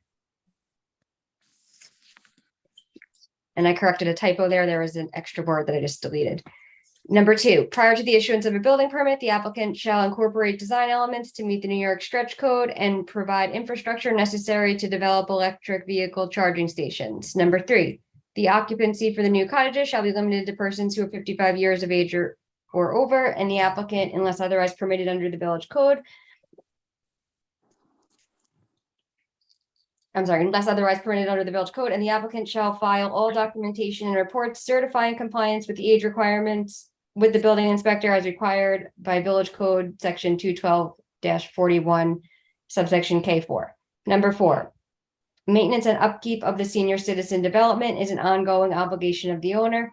The development shall employ a resident manager on site to ensure that care and maintenance is accomplished on a regular basis. Number 5, the cottages shall be equipped with emergency response systems that will be tied to the community's 24-hour security staff as set forth in the applicant's special use permit narrative, and with adequate fire alarms to the satisfaction of the building inspector. Number 6, the architecture of the new cottages shall mimic that of the cottages in the existing development. Number 7, the continuing care retirement community shall comply with New York State licensing regulations under NYCRR Title 10, Chapter 7. Number 8, prior to the signing of the plans, the applicant shall deposit a cash payment in lieu of land reservation with the village clerk pursuant to Village Code Section 212-23J3 in the amount set by resolution of the Board of Trustees for the 4 new units. Number 9, no blasting is authorized by this approval. If blasting is hereafter desired by the applicant, no blasting shall be performed in connection with this application without a permit under Chapter 82 of the Village Code and blasting plan approved by the licensing officer, and then only in accordance with such approved blasting plan and permit. Number 10, all conditions of prior approvals in connection with this property shall continue to be in full force and effect, and this resolution does not supersede or otherwise modify such prior approvals and conditions except as specifically set forth in this resolution. And then you have your standard general conditions. Thank you. So based on the reading of this, I'd like to get a motion to accept this and approve this resolution for the applicant Woodland Pond. And we are going to, I need a motion, please. A second. Second. And so we're going to have our project coordinator give us a voice roll vote, please. Rachel DeGarca. I would have voted to have the park. That's not the question. Please answer the question. I'm abstaining. Abstain, okay? Zach Bialecki, Aye. Rich Soto, Aye. Sarah Dawn Whitney. Aye. So the motion is approved and the resolution is approved. Thank you very much. Appreciate your time. And we now move to the next application, PB 2120, 107 Main Street. No, excuse me, I'm sorry, PB 2207 1-3 Plattekill Avenue, Nassau Chowder. Chair needs to be washed. Gentlemen, come on up. Thank you.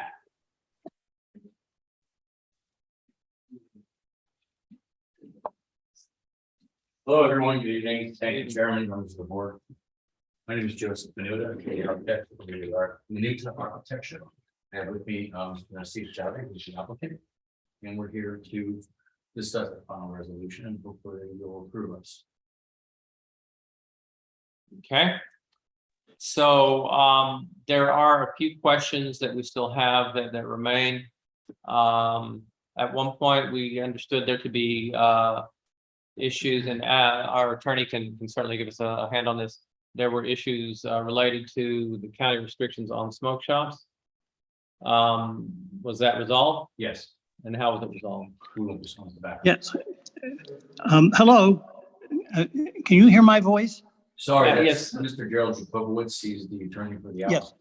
I Yes, didn't catch you on, Joe. My apologies. I'm sorry if I'm interrupting in an improper fashion, but I'm from the old school, and this newfangled electronics are my Waterloo. So my name is Jerry Jacobowitz. I'm an attorney, and I'm here on behalf of Mr. Chowdhury. So I didn't mean to interrupt your regular procedure, but I wanted to make sure that you heard me and that I was part of the meeting. So I will just sit back and wait for you folks to proceed in your usual fashion. Okay, so Thanks. thank you very much. We appreciate it. Actually, is the issue of county restrictions on smoke shop, is that related solely to the sale of tobacco? So you have right now proposed, so it deals with tobacco products, I believe is how it's defined in the law. So you have the applicant's attorney proposed some language to add a condition in there. You have always a general condition that requires applicants to obtain all other outside approvals, but they proposed one specifically for this county requirement. And I modified that slightly, but did incorporate that condition into that specific condition into the draft resolution that's before you this evening. So with that, I believe you would be able to take action because the applicant's required, acknowledging that they're required to comply with the county requirements before they could. Right, that's specific condition number 3. Yes. Authorizes proposed retail smoke shop only when and if the applicant is in compliance with the tobacco retail licensing requirements of the section of the Ulster County Code. So you're telling me then that you're not going to sell any tobacco products? Yes, we're only gonna have glasswares and those exotic chips and sodas. We're even willing to change the name from Smoke Shop to New Pulse Glassware. Don't throw something in. the lesson. Yeah, so I, They're not requiring it Yeah, being it's changed. not Let's keep it simple. Keep it simple. Let's keep We will going. not, Let's just keep going here. so there won't be some tobacco. Okay. So based on that, are there any questions? Zach, do you have any questions, or Rachel, any questions for the applicant? No, I reviewed the approval and it all looked good to me.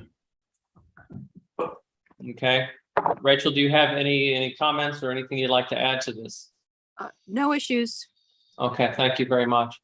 So with that in You mind, didn't ask me. oh, I'm sorry, Rich. It's no longer an advantage to be physically present. I just want to honor the community's comments and honor the fact that there's a new consideration that would be an enforcement consideration, not a planning board consideration.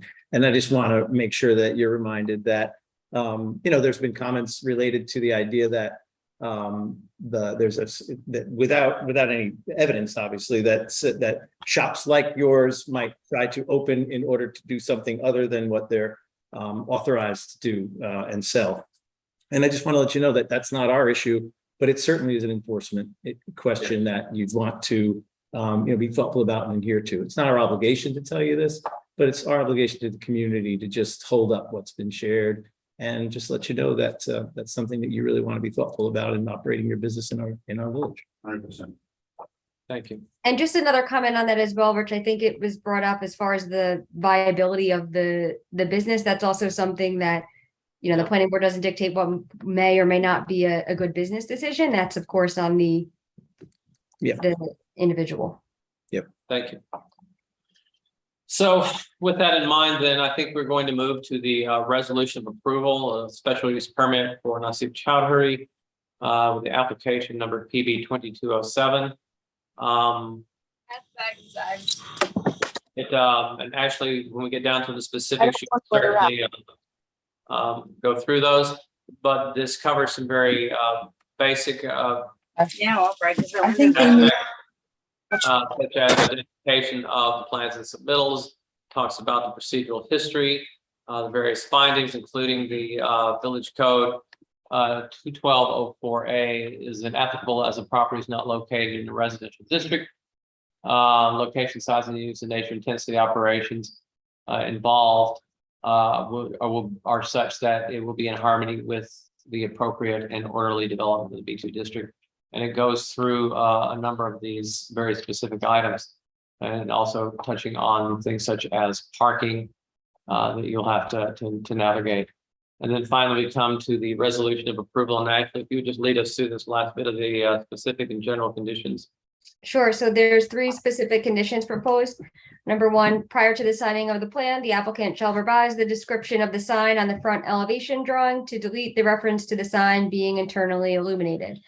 Number 2, no internally illuminated sign shall be permitted. The method of illumination of the proposed sign, if any, shall comply with the village sign regulations.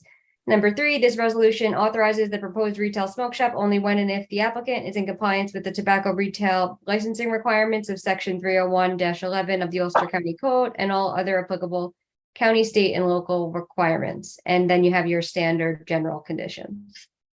Very good. Thank you so much for your help on that. I appreciate it. So I would like to get a motion then, please, to approve the application by virtue of the resolution, application of approval for the special use permit, application number PB 2207. So moved. So moved. And second, please. Second. And then we will have our project coordinator once again take a voice vote. Rachel Legato, Aye. Zach Bialecki, Aye. Rich Soto, Aye. Chair John Linton. Aye. Thank you. So your resolution has been approved. Thank you, gentlemen, very much. Thank you all very much.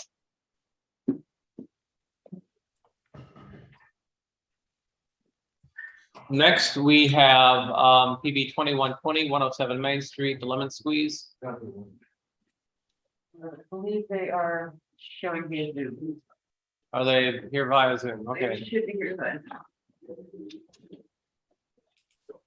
Someone from the applicant, Yeah, I'm here to represent the Lemon Squeeze. Okay, thank you for joining us. Just a quick summary: application for site plan amendment for a previously approved bar. So I guess what we need to look at then is to have you go over the changes in the plan. We've got some issues that are noted below or noted here that we'll go through item by item, and I believe Corey has actually cured a couple of those issues that we had. So why don't you go right ahead and lead us through, please. Sure, great. So I'll share my screen. I'd like to start with answering some of the questions from the previous meeting that we attended. So I'll share screen here. There were new comments that came up today, and that was kind of sort of the last minute revisions, but I just want to start with what was requested from last meeting, put that to bed first. There was a request for a complete lighting fixture submission. So we updated the sheet A003, which is the site lighting plan, and you can see that we revised the actual list of lights themselves here.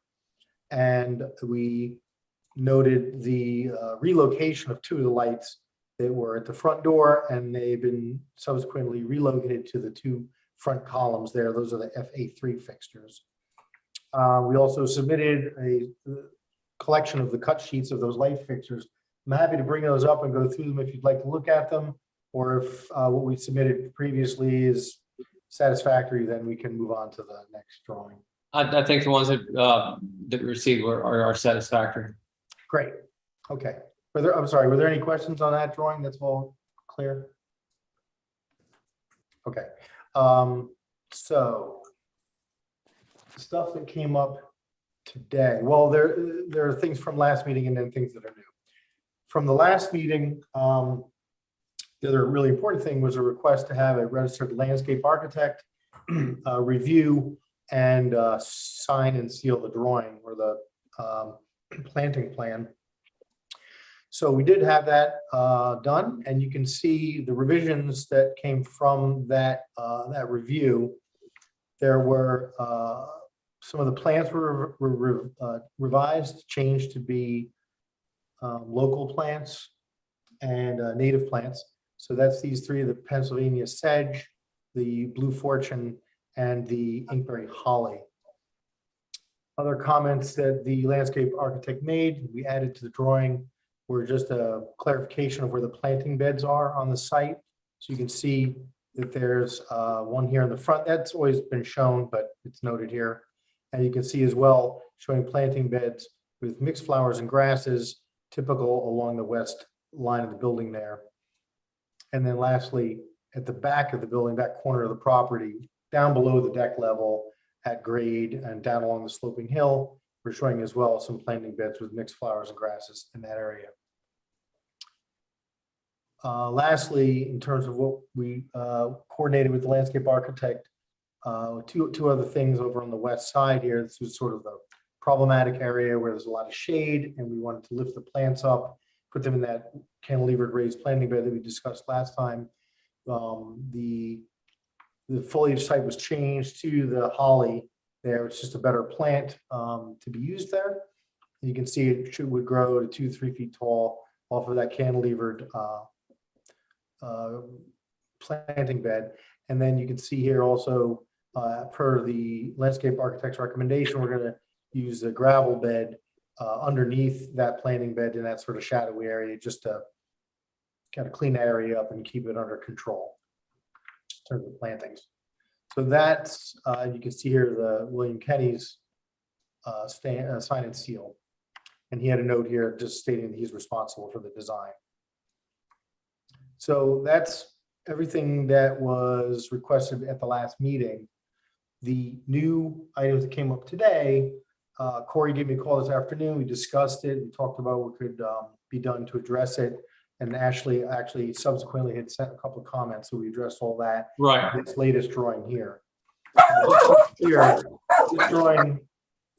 This drawing is not the exact copy that was sent to you this afternoon that we printed and sent over. There was just, it was a lot to try to do at the last minute, but I think we got it all buttoned up. So this drawing will be submitted tomorrow. We can issue the hard copies to the office. Okay. So these notes here essentially tell the story. So what we're showing is a stone retaining wall along the back line of the property here. There's some landscape stairs here. You can see stone steps that lead down to the lower area underneath the deck. They're just service stairs or access stairs in the landscape. They're not part of any kind of egress or anything like that. Not intended to be used by anyone. I want to clarify what you said to me, because it's not like that. Can you? Only I did have. And what? Rachel, can you mute, please?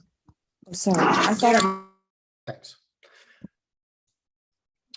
What we're indicating here is a generator that we're using at the back corner of the site. Corey's comments were about the generator not being allowed in the setback area, which is indicated here. It's a 10-foot setback. So we rearranged the location of that generator to comply with that setback requirement. You can see it laid out here. And what we're planning on doing is setting that generator on a slab that's lowered 2 feet below the grade of the driveway. What that allows us to do is have a lower screen around that generator. Instead of an 8-foot tall wall, you would have a 6-foot tall fence. And also helps a bit with the acoustic isolation, keeping the noise of the generator a little bit reduced. So that's basically the plan. There's a fence that was already shown around the dumpster, and that's required. We had to pull the dumpster a little bit further south to accommodate the rotation of the generator and its location here. But it complies with the setbacks, and we're wrapping it with a wood or PVC fence with some access doors to get you in there for service. And that's basically it. And Mr. Vet, is there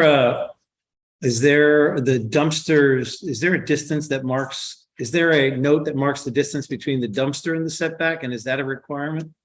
It is not a requirement, but we could scale it. We don't have a dimension for that. I could measure it and tell you, but we don't have a dimension for that distance. But there's nothing that regulates that or requires it be a Right. Okay, Just- thanks. If you just go ahead and make a note of it, that would be great. We have a note here that the village codes limit walls in non-residential districts to 8 feet in height. It appears that you've got most of them at 6 feet. Yeah, all of them 6 feet, in fact. Perfect. Okay. So just make sure that the height of the new proposed retaining walls and heights of the fences are set out in the plan so that it's part of the plans. We reviewed Just a the question, what was the question about the dumpster? Is there a setback distance for the dumpster that is required? So it does need to be in compliance with the setbacks for buildings under the code, which I believe it is. It's not within the rear or the side. Is that correct? Right. So it should be 10 feet as well? Yeah, the setback, the rear yard setback for this property is 10 feet and the side yard setback is 0.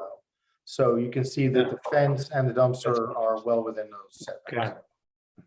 Thanks, Ashley and Mr. Vet. Let's see, we also have a note from our attorney that the location of the generator and stairs, we did have Corey cure that for us, so that's no longer an issue. So the next item that's left really is to confirm the Ulster County Planning Board decision of no county impact. Was that received, Autumn?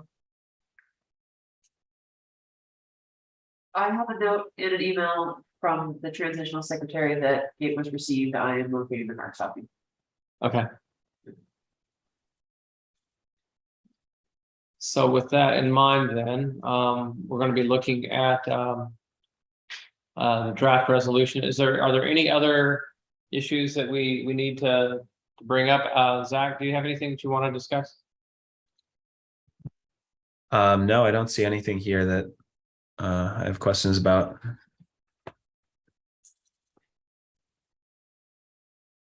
Okay. So, Rachel, do you have any questions on that?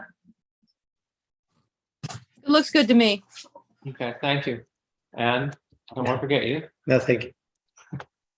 So with that in mind, I think we are ready to move to a resolution of approval for first amendment site plan and special use permits for the Lemon Squeeze application PB 2120. Ashley, do you want to take us through this, please? Sure. So I did modify it a little bit from the version I had sent previously to reflect the latest site plan revision date. And also some of the specific conditions. I can read those over for you when you're ready. Go right ahead. All right, specific condition number 1, prior to the signing of the plan, sheet A001 shall set forth the height of the proposed stone retaining wall in the rear of the property. I believe that has been added in this latest draft. Is that correct? Yes. Well, we're calling out the height of the height of the wood fence. Okay, so then we'll leave that in there. Number 2, prior to the signing of the plans, the specifications for the sign light on page 11 of the lighting specification packet shall be labeled FF, consistent with the lighting fixture schedule on sheet A003. So I think you just missed the label on that one sheet from what it looked like. Number 3, the sign light shall comply with the village sign regulations, Village Code Section 21225, including the requirement that all external sources of illumination be hidden from view.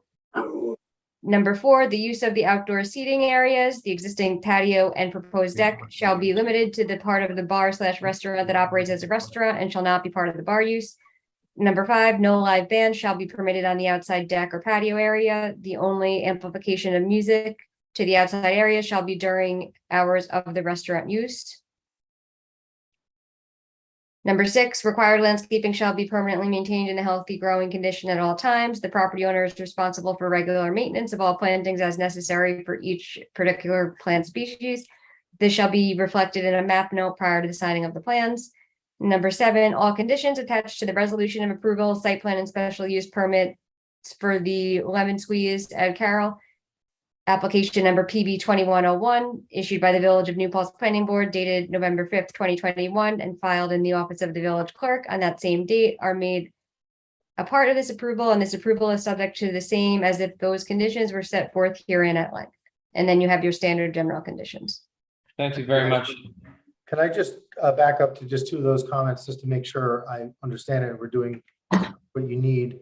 We did show a fixture FF here indicated on the plan. So it's on the actual, in that lighting specification packet that you provided.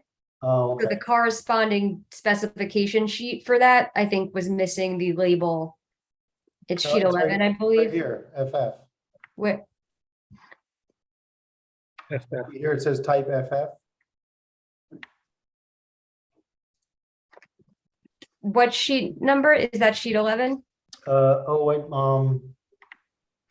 yeah, I have the individual sheet. Sorry, give me a second. I'll open up the combined one. Well, they're all individual sheets. 1, 2, 3. So I was reviewing a whole, and I could pull it up if that's easier. Yeah.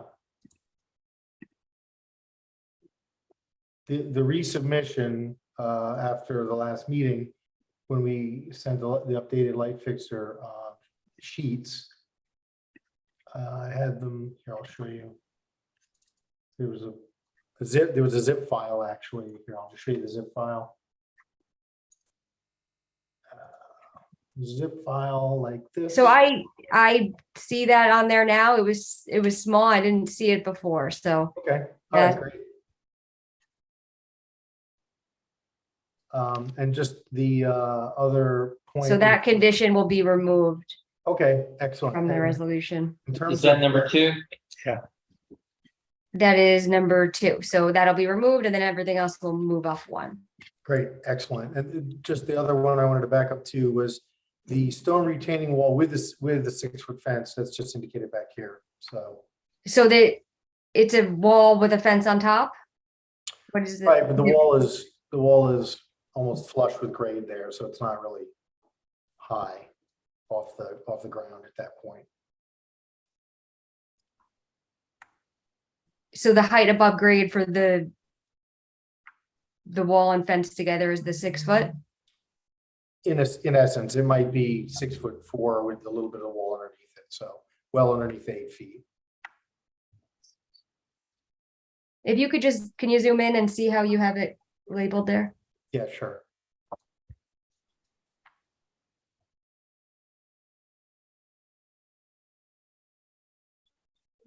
So maybe if you'd say stone retaining wall at grade with 6 foot, would that be accurate?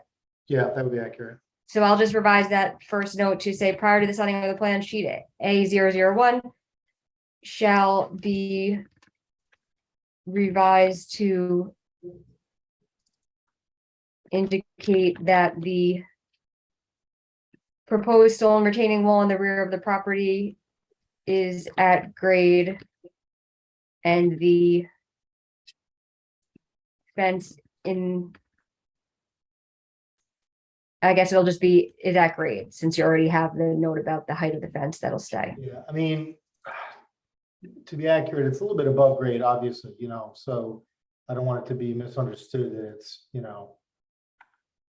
it's, it will stick up a little bit above that finished, that driveway line.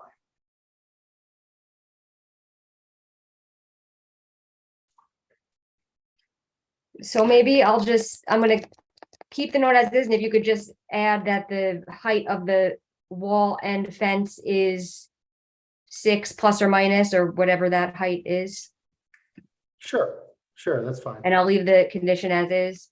Okay, that And sounds that will good. constitute setting forth the height of the proposed stone retaining wall. I'll add wall/fence in the rear of the property. That And sounds just good. clarify that the height is for both For wall and. wall/fence, I guess, if it's a wall with then a fence on top of it, or. Right.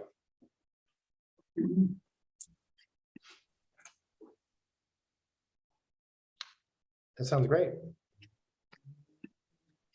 Okay, so just to clarify the revisions, if the board was to approve the resolution as modified this evening, it would be with condition 1 change to read: prior to the signing of the plans, sheet A001 shall set forth the height of the proposed stone retaining wall/fence in the rear of the property, and then specific condition number 2 had been deleted because the lighting fixture label was on the specification.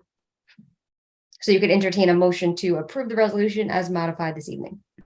So indeed, that's what we'll do. I'd like to get a motion to approve the resolution with modifications that were made this evening. So motion. Second, please. Aye. All and Ashley, I'm sorry. So we will have we'll have Autumn, our project coordinator, do a voice vote, please. Rachel Legato.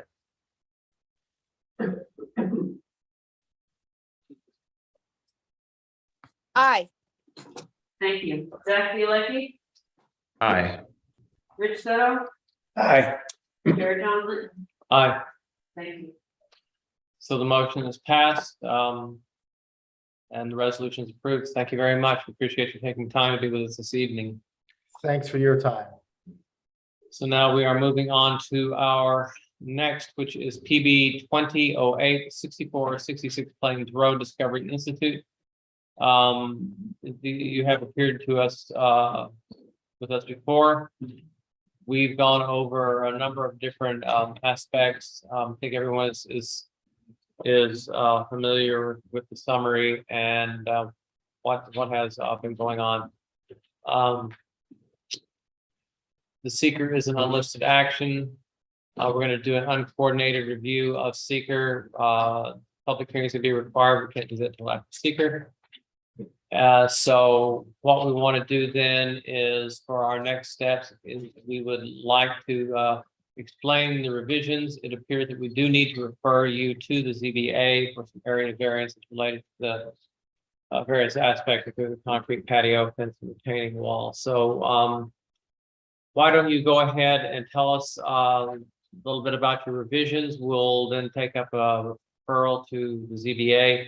We'll also have our attorney help us go through the issues, because there are some rather detailed issues that we want to make sure we get correct, or we can get you a checklist that you can work off of so that we can continue to move this forward. Do you mind identifying yourselves for the people attending as well? My name is Ed Kramer. I'm from the board of the Discovery Institute. I'm Anita Falcone, also on the board of the Discovery Institute. Thank you. Neil Collier, architect. Okay, thank you. What do you got for us? Is Patty going to be joining us? Is she joining us? Patty Brooks was on before. Does not appear that she- Yep, I'm still here. There we go. Patty Brooks, surveyor. You want to share your screen?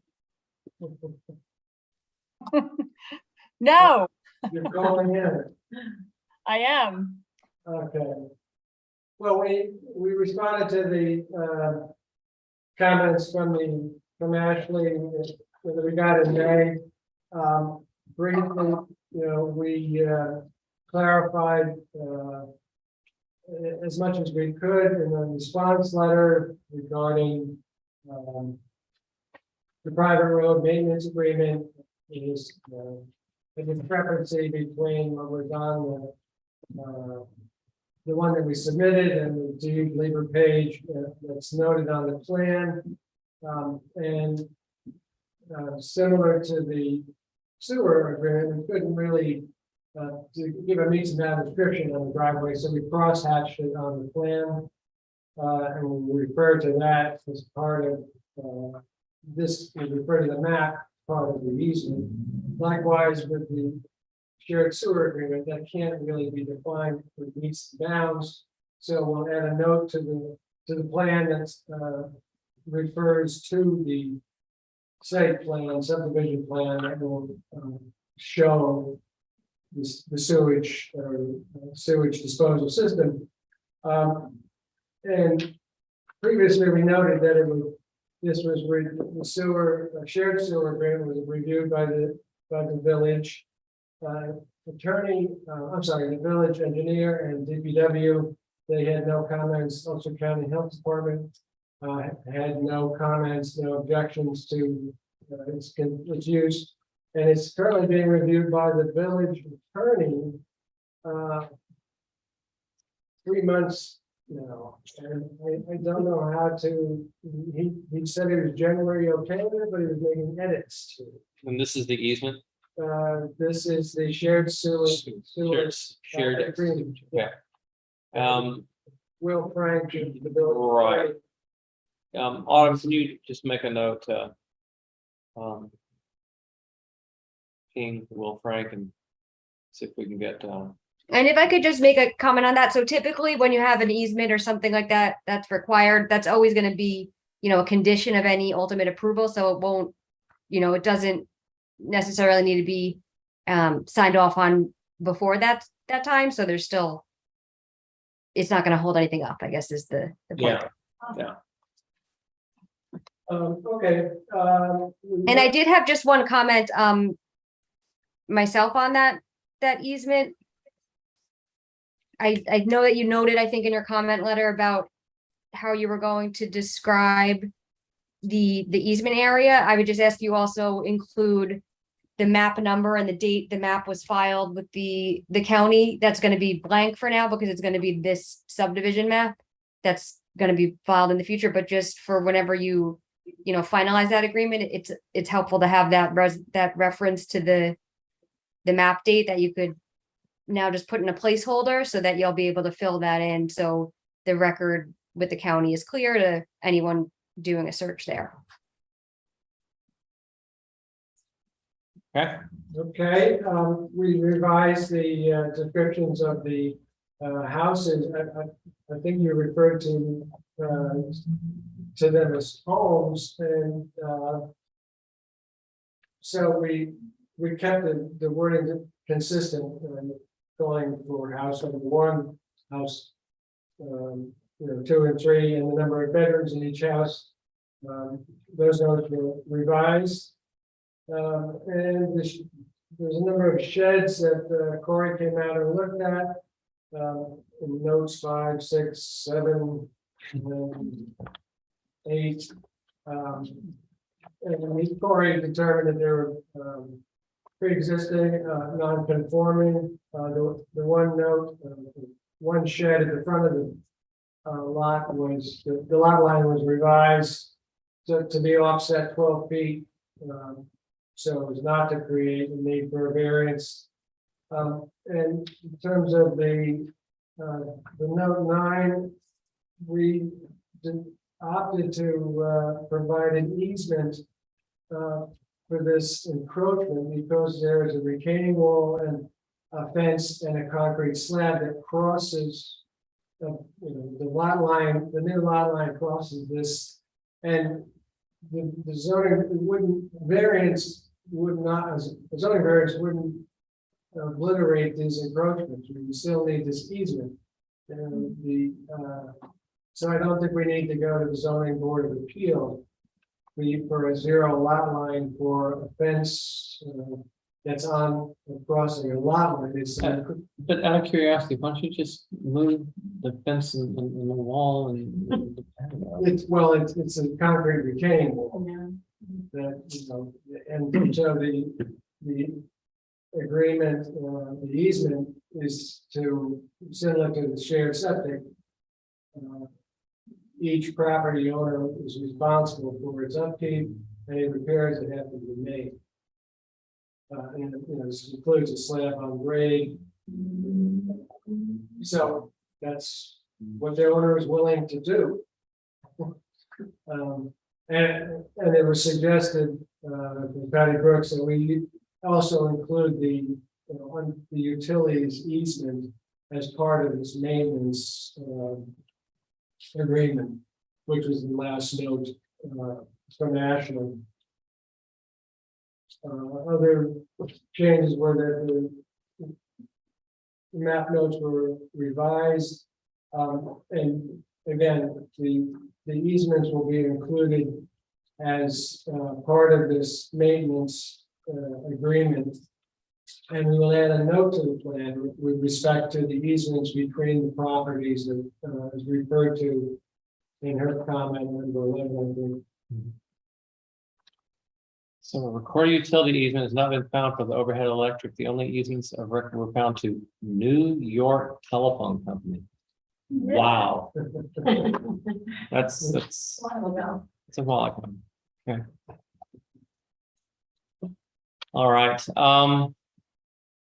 Ashley, do you want to kind of go through some of these issues and let's see what we can do.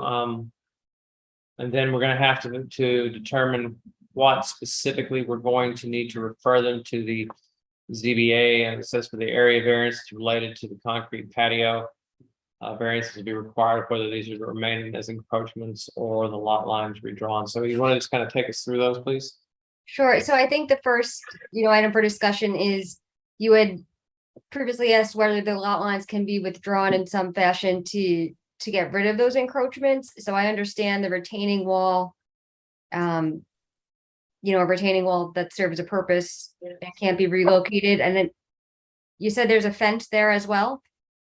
At the top of the retaining wall. It's part of the retaining wall. Okay. Yeah. And then I guess the concrete patio, is there a way to redraw the lot lines so that because it's only a little bit on the one lot? I think you might have, I don't know if you did that to avoid the need for a variance for that. No, patio, I'd imagine you would need a variance.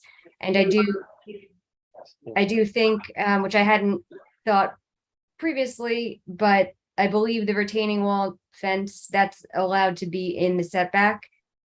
But the concrete patio, I would question whether that would need a variance, but on top of that, whether there's a way to avoid the need for that encroachment. Yeah, I guess I can speak to that. The applicants had asked me to try to revise the lot line, and if I revise the lot line so that the patio is not encroaching, then we would need a side yard setback from the studio building on lot number 1. So I know that each town is a little bit different on how they interpret what is a structure and what isn't, but typically I had believed that a patio was not considered a structure and therefore a variance would not be needed. We certainly can consult with the building inspector, and if it's determined that we do need an area variance, I think that it would be less impactful overall to get an area variance for a patio than it would be for a structure, which potentially, if the walls fell or something happened, could create more of a problem than a patio encroachment. Okay. The previous suggestion to move the lot line was based on an error on a plan that showed that the concrete patio ended 3 feet from the new line. In fact, the concrete patio continues. So there's no one side to move it to. Okay. The line's still going to go across the slab. And like Betty says, it's not a structure. Okay. Ashley, you want to keep on here? So if you could just clarify that, because it doesn't. Yeah. When you say it continues, does it actually connect to what's labeled pad on the office studio? Yes, it does. Okay, so that should be shown on the plan? I think that was revised on the latest plan. I'm looking at from June 30th. I don't know if there was a one. Okay, there may be an error. I don't have my screen in front of me. But if you can, yeah, just make that adjustment, and then I think need to consult with the building inspector as to whether a variance would be needed for that patio. All right, I think the issues were largely addressed. As far as the private road maintenance agreement, we would need to have the note reference both agreements. I think you said there was an original one and then there was an expanded one. So if you reference both of those in that map note 8 and provide copies of both, I think you provided copies of one, but not the other. The shared sewer agreement, as I noted, the proposed language that you had in your comment responses should also include a placeholder for now that's going to ultimately reference this subdivision map and the date this map was filed. In note number 14, the second sentence should be revised to say that lot 1 and 2 are subject to a septic easement and maintenance agreement being filed in the Ulster County Clerk's office. And then my other comments were about the encroachments and whether you were going to be modifying the lot lines. I think there was a question as to what the reasoning was behind those structures and whether it was there was a way to redraw the lot lines there. With map note number 16, I think I'm still a little confused as to what that is intending to say. You're talking about existing encroachments. It was my understanding that's talking about the existing encroachments on lot 16.210 and not the encroachments that you're seeking approval of as part of this subdivision. So you shouldn't be referring to the retaining wall or the fence that are encroachments on lot 1. That note should just refer to existing encroachments that have nothing to do with the subdivision. I think, though, the primary question is whether or not there's a variance needed for the patio, or whether the board feels strongly about, well, I guess there's no way to redraw that line if, and Pat, correct me if I'm wrong, if the patio actually connects to the structure on lot 1. Yeah, I think I'm gonna have to go out and look at that and photograph it myself, and maybe even meet the building inspector out there to make sure we can clarify exactly what's considered the patio, and some of it is overgrown, and but yeah, I understand where you're going with that, Ashley. And can I just go back to the last note 16, the existing fence, wall, and patio encroachments shown on existing lot number 2. So that's the encroachments against lands of nice. So the point of that note was to say there's already encroachments.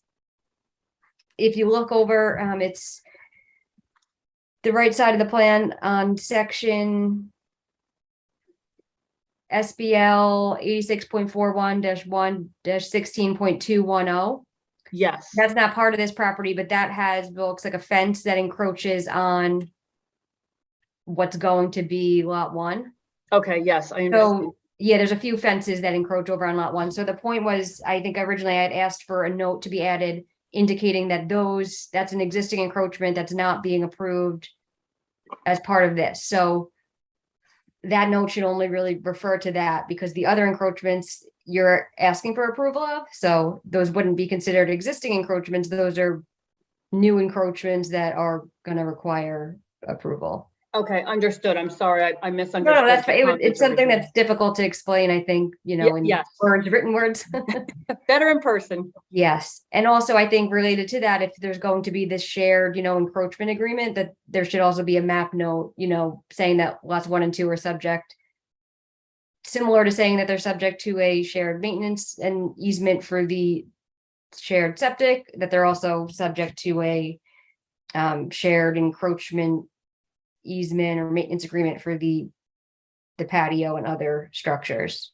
Also to be filed with the county clerk. Yes, Thank you. sure.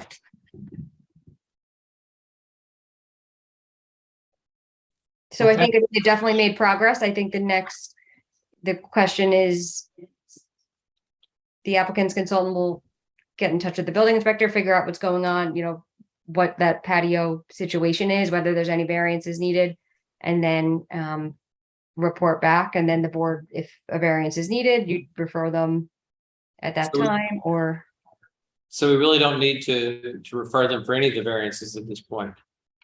I guess we don't know whether they need it. I mean, you No. can refer them in the event it's determined one's needed. That way they don't have to come back if you want to maybe do that. Okay, yeah, that might be a good idea. So how do you word it on something that we don't have an exact?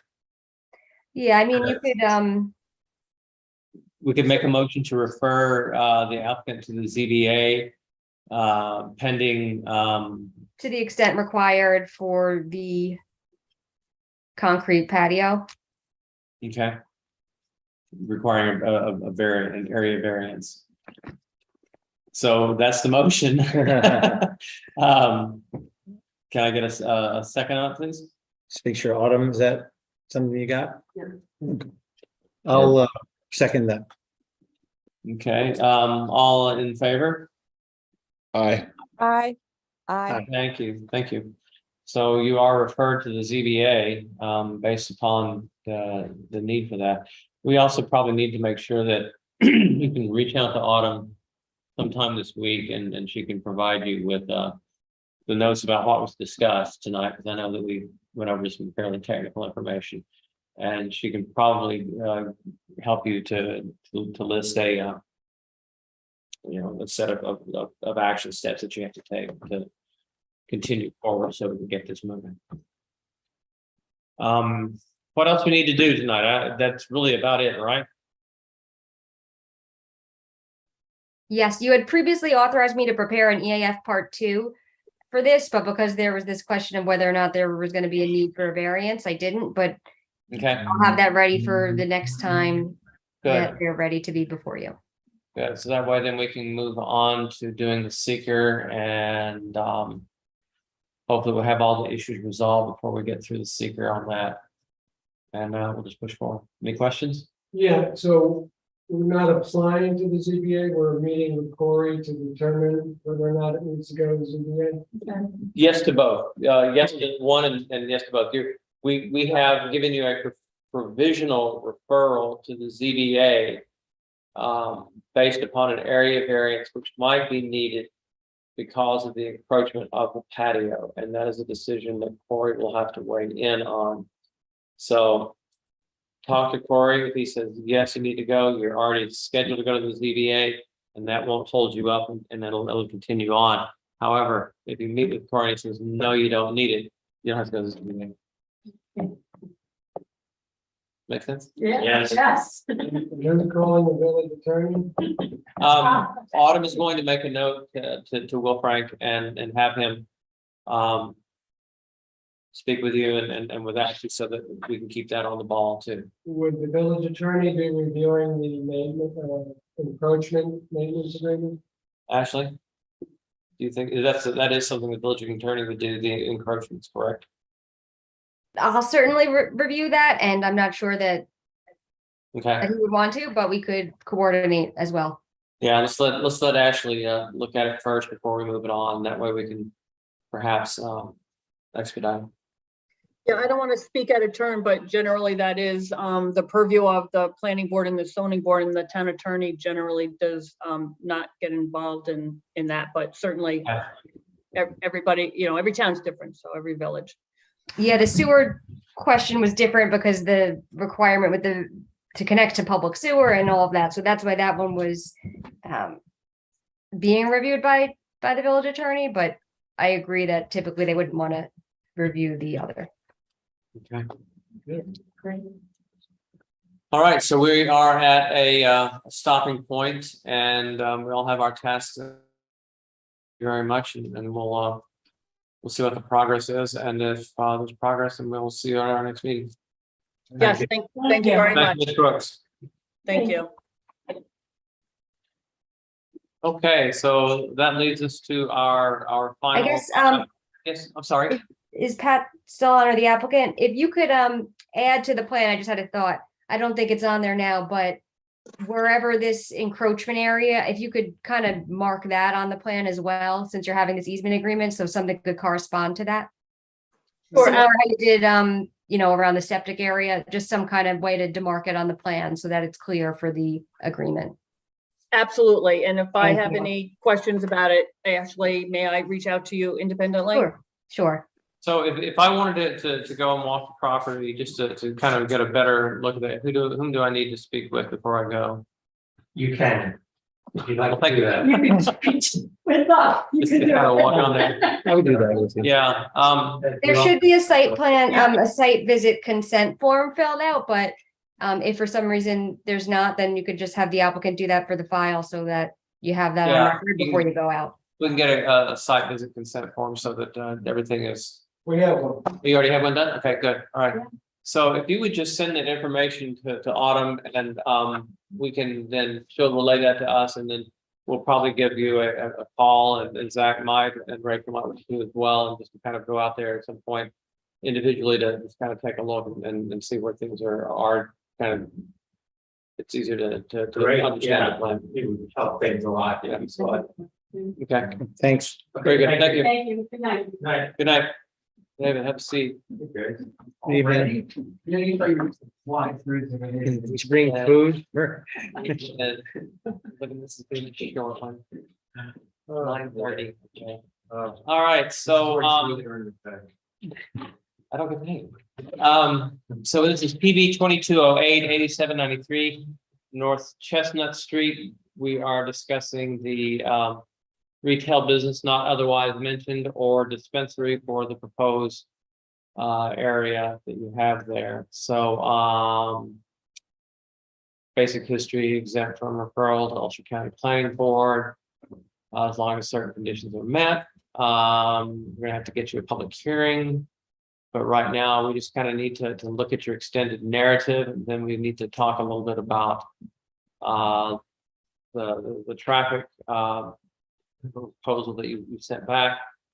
And we're going to urge you to become increasingly more specific. For instance, is it 2,000 or is it 4,000 square feet? So we just need to kind of narrow this down so that we can get more specific and move. Yeah, we'd like you to approve us for up to 4,000 square feet. Actually, you want to weigh on approval up to 4,000 square feet? I know that we could approve. Yeah, I think the important thing for identifying the square footage is that it would be, the maximum. So you wouldn't want to, approve for a 2,000 square foot Right. of space, and then it ends up, wanting to be more, then that would need an amendment. So I think that would be Just go before. Yep. be okay to do it in that fashion. I just wanted to be transparent with you guys that there are two concerns. One wants 2,000, one wants 4,000. I just want, but Well, clearly what we're asking for. if you have 4,000 and you only need two, it's much easier than having two and needing Right, four. absolutely. 4,000. Go big.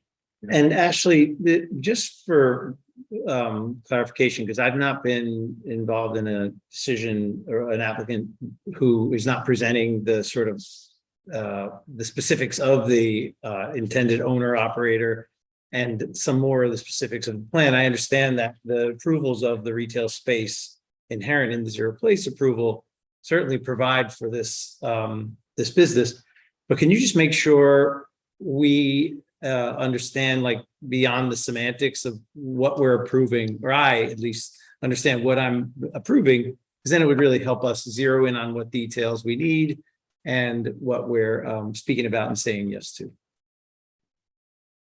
So you're going to be approving for this specific use, this retail business not otherwise mentioned, and it's a recreation marijuana dispensary. So that would be the use, and it would really be whatever parameters, you know, are going to be set by your approval. It would be, they're seeking up to 4,000 square feet. So that's one thing that you'd have to consider. If there's other issues that are tied to your approval, I mean, parking, for example, will consider it as a 4,000 square foot space rather than on the lower end. So you would be approving it as if it's going to be at that max, and it's approving, you know, for the use. There might be other conditions that you impose, and depending on the applicant or the ultimate tenant that may want to change some of those, then they would have to return. So it's to be as specific, you know, as the applicant here intends the use to be. That way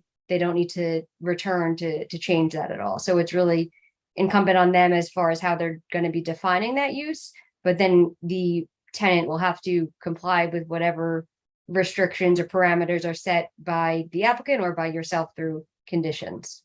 And then inherent in the application, any questions related to fit out or signage would all just be already approved details as a result of the zero place approval? So the signage, I believe there's a sign plan that has certain size requirements, coloring requirements that it would have to comply with those. If any of that were to be changed, of course, then that would be subject to an amended approval or reapproval. And as far as any of the fit outs, the internal parts of the building, that would be subject to the building department review in connection with building code requirements and all of that. Right. So we're not being asked to review or approve any of those details at this time, but ultimately those details will get reviewed and approved? So the building department always has to approve Yeah. floor plans and things like that, though typically they are submitted. I believe they are even required under the code to be submitted to you. That way you can see a general idea of the interior. So it's ultimately, as far as a compliance with building code question, that's for the building department, but you do see the floor plan so that you could understand how that works and things like access and all of that, how that might impact elements of the site plan type issues. And we provided a conceptual drawing, so you have some Yeah. sense of it, right? And Yeah. the hyper detail thing we're assuming to be held by the building department, right? Once the actual dispensary use shows up and really nails down those kinds of details. Okay, Thanks, Ashley. all right. So your extended narrative. Yeah.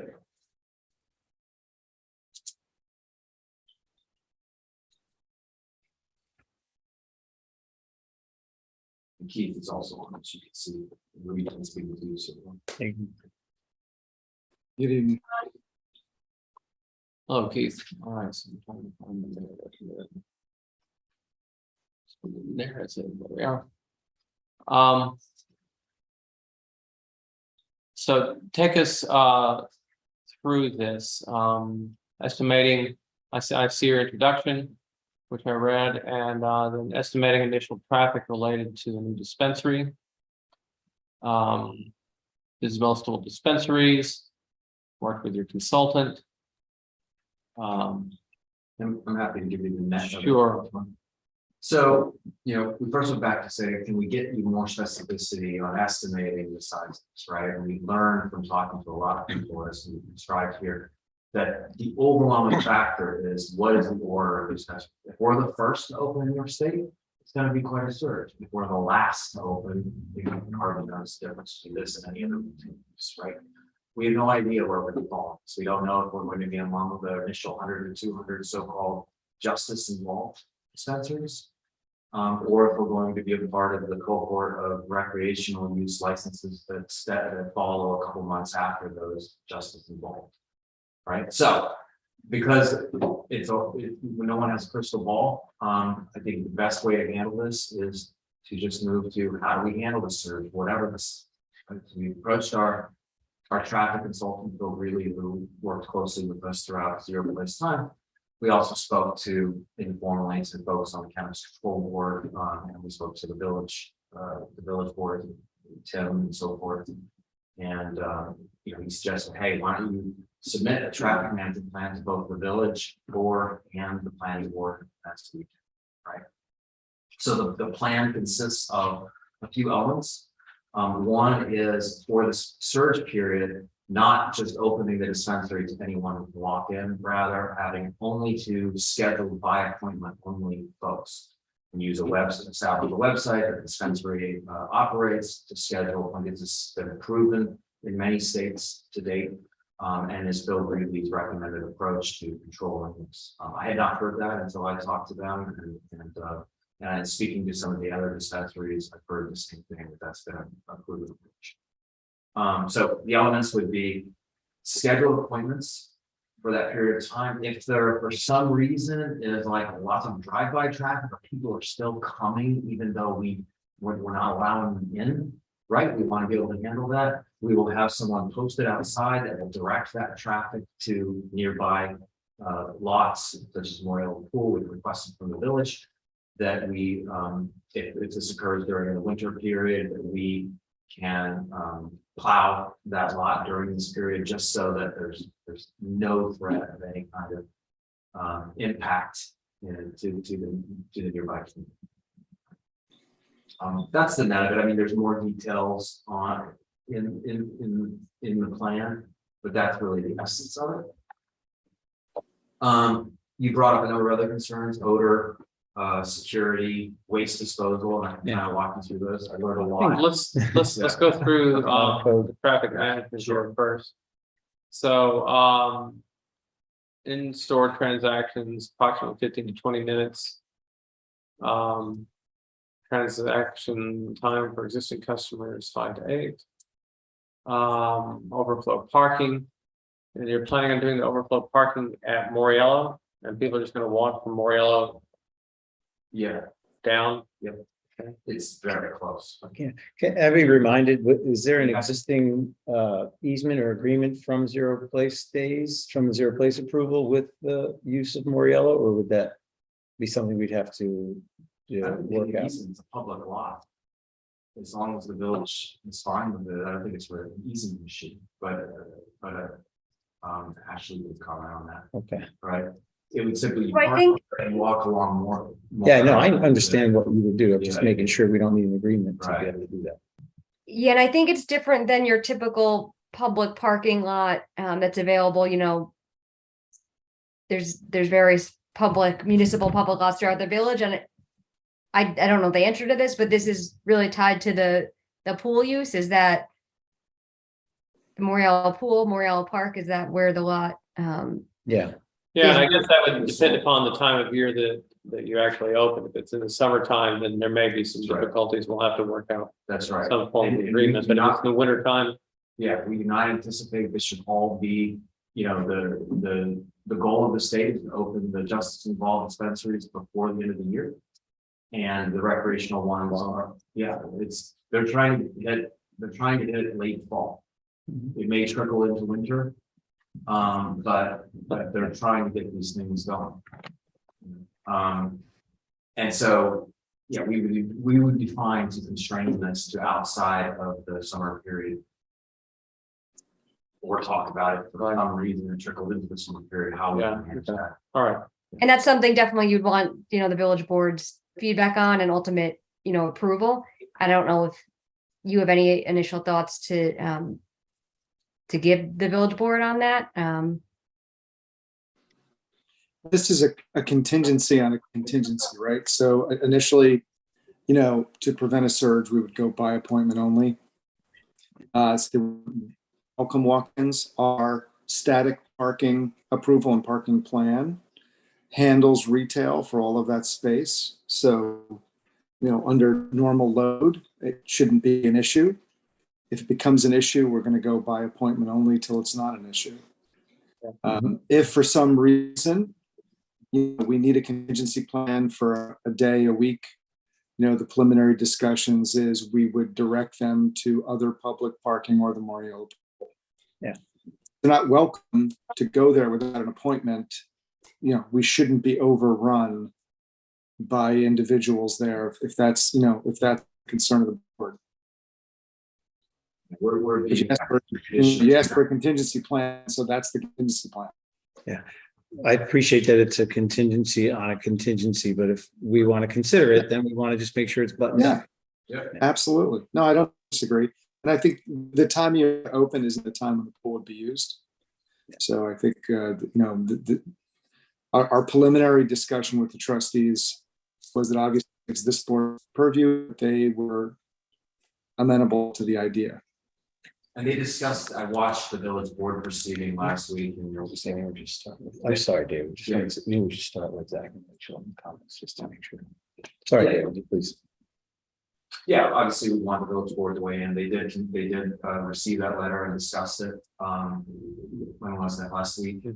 And they raised no concerns. They haven't formally approved anything, so they're waiting on you guys, but they certainly didn't object. So yeah. Okay, Rachel, you and Zach, we haven't included you in the conversation. What do you have you'd like to ask? Anything related to traffic? Yes. Well, what about the old Stewart's across the street? Nobody's using that part. Well, Maybe- that's private property. We don't own That it. actually has been sold, so it's going to be undergoing some revision work over there. But good idea. Yeah, I'll just say that I think that, I'd like to have our traffic engineer look at this plan, but having it by appointment only initially goes a long way to, assuaging my concerns. You talked about having personnel for directing traffic. Of course, one of the chief considerations in the traffic is keeping people from going into the neighborhood that's going to be sitting behind you. And I'm hoping that will be part of the action plan to just keep people out of there. Otherwise, it could be a big mess. Yeah, they would be directing to public areas, not down on Large Street. Okay. Can't you make It's also not an inviting, you stand there, it's not a naturally inviting direction. Because there's no on-street parking there other than our handicap. Some people may not know that, so. I'm sorry, Rachel, go ahead. Well, if you think it's only going to take people 20 minutes, why not limit the parking to 20 minutes?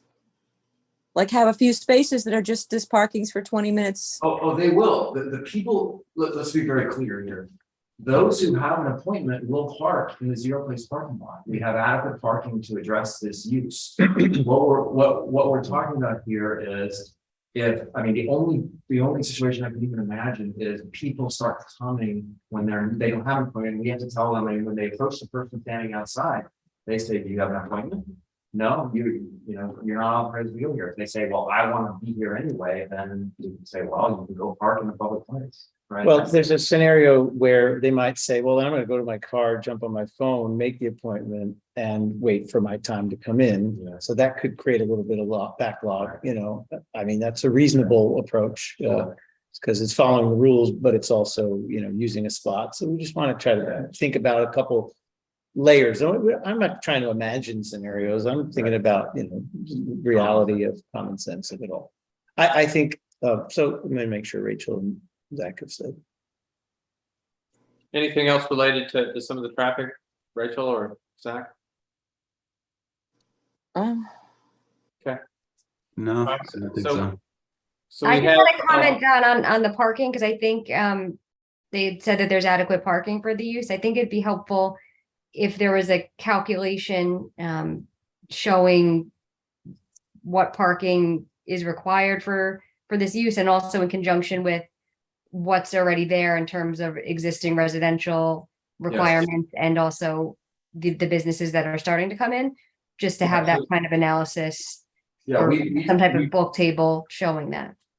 Yes, we provided this at the previous meeting. And there is no difference between the 4,000 use and the 2,000 use because the 4,000 use eats into other uses that have the same retail demand that we model. So the exact same distribution of parking requirements in our special use calculator, which you guys reviewed when we discussed ad nauseum for 2 years, right? That we submitted that special use calculator that lays this out in more detail. Yeah, I've seen that, Yeah. and I think it's well thought out. One question is, and the thing is an Excel sheet, so it's manipulatable, if that's a word. It'd be really interesting to see it just with this like 3 people an hour or 3 people appointments model, because it might even be lower than what's projected in the current model. So you know, and it would just be, here's this scenario, here's the typical retail scenario that the calculator was provided to do if it were just a retail business, but we kind of think that's actually not the scenario because we're doing this workaround. So it would be interesting to just plug in the assumptions of this by appointment only model and see what that tells us. Okay. You get what And I'm also, saying? I think the calculator is based on different times of day and different types of uses. I was speaking more to, you know, what would be required under the code, strictly just under the code guidelines for the uses that are existing and proposed. Understanding that you have come up with this mechanism through the calculator, but also just to see what that, you know, overall calculation would be, just to get an idea. This whole thing was derived based on the code. If you recall, the whole concept was we have a shared mixed use shared parking. And so the straight up calculation of this many square footage for this use, it doesn't apply. We went through this extensively and had Corey review it and everything so that you understand that this is, you can't take each use in isolation that's written in code and apply it to this. It doesn't work. That's the whole point of the approach that we took and went through and discussed at length with you. So, I mean, we can dig up all that analysis and relitigate it with the board if you guys want to, but It's not a reason to, all that's being asked is like, we have a tool that helps us project this.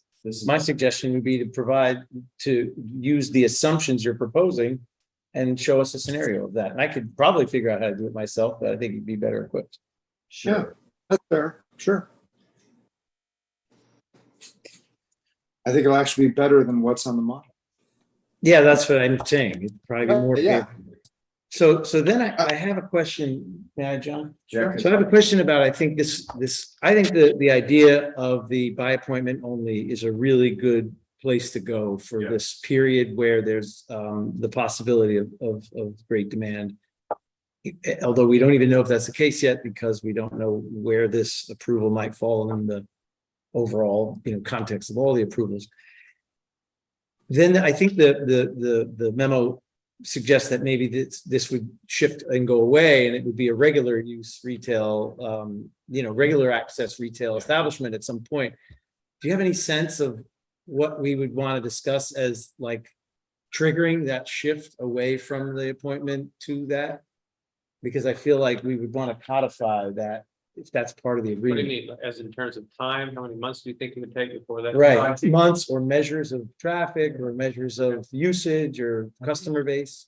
Yeah, I think it's when we see, when we see the appointments, the demand by appointments fall to a certain level where they're no longer filling up the appointments, right? And where we can judge that the parking that is available is fully adequate for the demand we're seeing. I mean, I think that's the trigger, right? If you're looking for a specific quantitative measure, we have to figure out what that looks like. You know, maybe it's, you know, 2 consecutive days where the appointments at the peak hour are not, I don't know, right? But I think I think it's going to be something that's pretty obvious when it appears, you know. But I'm guessing that it would be, and actually correct me if I'm wrong, it would probably have to be a specific condition of the resolution that, you know, how long this lasts and or under what conditions does it go away? Yeah, exactly. I think that what different, I guess, phases of the plan, you could call it phases of the opening plan, what would trigger you to go into that next phase to no longer require the appointment only. Right. Yeah, so I think phasing it might be a more appropriate way to do it, as opposed to saying very hard and fast. at this point is done, and we'll move on. When you So- say phasing, what do you mean? So By time? probably by traffic count, but. Yeah, I don't know what that What is qualitative measure would or be, calling and- but whether it's by yeah, some type of mechanism to determine when when you can make that switch to the next part of your plan and no longer Yeah. require the on-site. And it might be, Appointment yeah, I'm not sure volume. how best to measure that, but that's something Right. that's, Sorry, Zach, what was that? I mean, David suggested just appointment volume. Yeah, When aren't appointments all filling up, then you know that there's less demand than. Yeah, I mean, I think Zach is right. I think what occurs to me is you say, very quickly, we're going to understand what our peak hours are, right? Because the demand for appointments will fill up on those peak hours. So we can say that at those peak hours, I'm just thinking off the cuff for the moment, just to flesh this out a little bit, that at those peak hours, once we reach a point where those are no longer filling up, right? We now can say, we're below the 3 simultaneous visitors per time slot. So we clearly have enough parking supply to meet and so, let's say there's 3 consecutive days where those peak hours are falling below those appointment slots or something like that. yeah. I'm guessing 420 is going to be your peak hour. Yeah, Peak I don't day, 420 on 420. Sorry, Right. planning board joke, it's Yeah. 10 o'clock. I guess we're allowed a planning board joke. Yeah. I think it's easy enough to look at what we base the model on for that amount of footage, and we just say, when the volume falls within the approved model, then you lift the appointment only requirement. Because the issue isn't how many people there, it's do we have the parking to accommodate who shows up? Right. And that's, we want as many people there producing sales tax revenue for the village as well as for the business as the parking allows for, and not more. So I think that's an easy figure to come up with based on the model that we've developed. And we just quantify that for you. So you have that in written form at the next meeting. So if you were to approve something here, you'd have a simple formula to read into an approval that says, hey, when the total traffic count of appointments reaches X, you can do Y. Yeah. Until then, it's got to be by appointment only. Yeah. Is it That's- possible, just to show you guys, just for giggles, is there a way for me to project anyone in the meeting? We lose the screen if we do that. You can send it to me if you can. Okay. Get it, yeah, send it to me and I can screen share. Cool. You can send over the, So spreadsheet. actually, if you can open up, do you have the American? No, just- What the special use calculator? Yeah, because I wanted to show you the distribution. Yeah. I wanted to show you what 4,000 square feet, it actually turns out. A lot of By dedicating so much square footage to one use. Yeah. You actually are better off. Yeah, it's a lot of parking. Because, They'll- because you're not, the model actually overshoots what I'm telling you. We did I not, understand that. it's scaled up linearly, but the reality is just because you have more square footage doesn't mean that you double your customer. Yeah. Right. But I wanted to show you that how much parking the model allocates for this use of 4,000 square feet. Yeah. At the middle of the day, we're talking 12 spaces dedicated at all hours. Yeah. I mean, at peak time. Yeah. Right. So, and we're limiting it to 3. Yeah. So this model is way covered. Yes. Anyway, let me. I do. Sorry, I don't have access on this machine. It would have to go to. Yeah, I actually would ask, maybe we don't bring it up, but I get what is being said and shared. Yeah. The question I would have around that is if we approve it at this maximum 4,000, and then the decision is made that the site would be smaller. Well, I guess it's allocated anyway, so whatever the new place that took up the other 1,500 feet would take into, okay. Yeah, and the model is. Just thinking it through. And the model, just to be clear, the model I submitted is with every square foot of our commercial space filled. Yeah. It's with the various uses we've been discussing, including Second Nature, which you've approved, fitness center, et cetera. So it's full. This is not in isolation. This is a holistic model. Yeah. Sorry, I have little PTSD when it comes to parking issues, so I get triggered easily. I think we understand what the board's asking us to provide for them, because we certainly don't want to create an approval that, you know, creates this traffic issue. So I think we can provide some language based on the model that everybody's worked on that would help facilitate that. Well, it's traffic is certainly one of the greater concerns, and we still have not, Carlito's not gotten back with us on the information he has. So once we have that, what's the Carlito Holt of, PDE. PD Providence, who's our traffic engineer. I guess once we get that information back, perhaps we can have them sit in on a meeting, kind of get a better, more realistic picture between people who understand that, can hopefully interpret it to us that don't completely understand. And I will send I'll do some work to really explain this model in depth for him and for you guys, and to show that it's already covering more than covering this surge period. Okay. And so we've also talked about parking, product deliveries. So I think in a general sense that you've done a good job to get the general concept of what we're going to try to accomplish. Now, hopefully we'll be able to refine it as time goes on. It's new for everybody. We have no idea. So One question on the other idea of delivery, would the business also provide delivery, product delivery, meaning delivery to customers? Yes. And that would. They could, it's not required. Right. Yes. So, I guess that just thinking, and I'm thinking out loud in the context of this meeting. Yeah. Thinking about the number of vehicles that might come and go in order to provide that delivery. Is it that will at some point like DoorDash and those folks be making deliveries of this sort? Just trying to figure out what that would look like. Yeah. Maybe there's a way to. I mean, in some ways, deliveries actually offset parking needs because people are not coming to it, but we don't know. Okay, but if the business is wildly successful, and there were a few delivery people happening all at once, parking, getting their product, coming back to the car, making delivery, just trying to figure out a plus or minus to figure that in, if it's a part of the business model. Yeah. So I asked that with one of the users. In other states, there's a service called We Now. I kid you not, and it's an electric vehicle. So we have charging stations for this one vehicle, and it basically, you can order online and get delivery from that vehicle. There's very specific regulatory requirements for that.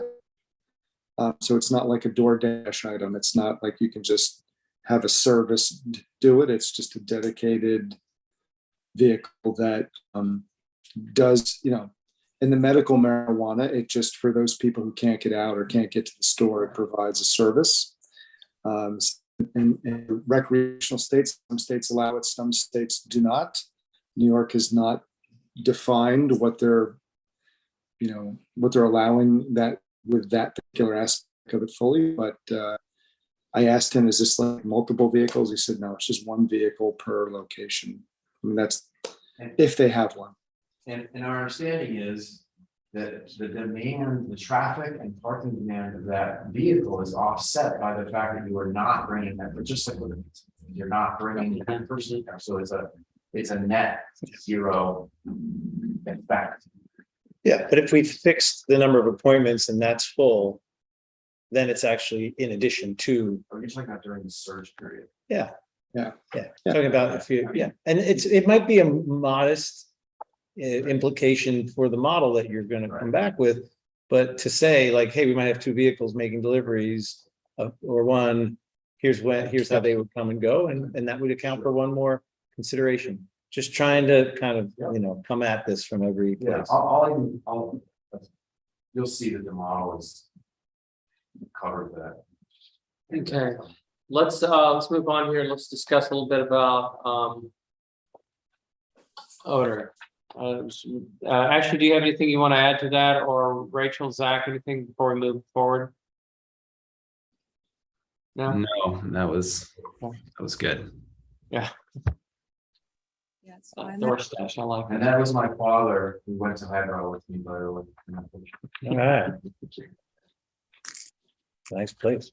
There you go. All right, so a little bit about odor, anticipating no odor concerns for 3 reasons. You want to walk us through those real quick? Yeah, so it's as simple as all product must be in a, as I quoted from the regulation, a resealable child resistant package. It's not loose marijuana. So And- will there be any loose? No, I don't know if they're allowed to like allow a bag to open or something, but they do not retain it. I can't say that with certainty that there's never ever exploded marijuana, but it is stored, it is transferred, it is moved in a resealable. Child resistant packaging is not stored in the open, it is not displayed in the open.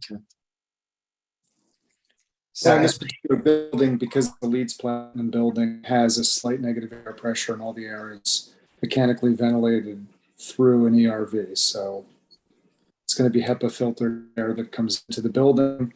And there's, that in and of itself, I mean, if you stop over to Zero Place, you'll notice the air quality when you walk in. There is, we can safely say that we have the best air handling system in all of the buildings, without question. Oh, it's Yes. building in Kansas. Yeah. So that's the second reason. And then the third is, of course, there is no combustion of, there's no smoke in or anywhere near Zero Place. Yeah. And of course, the law is also not settled.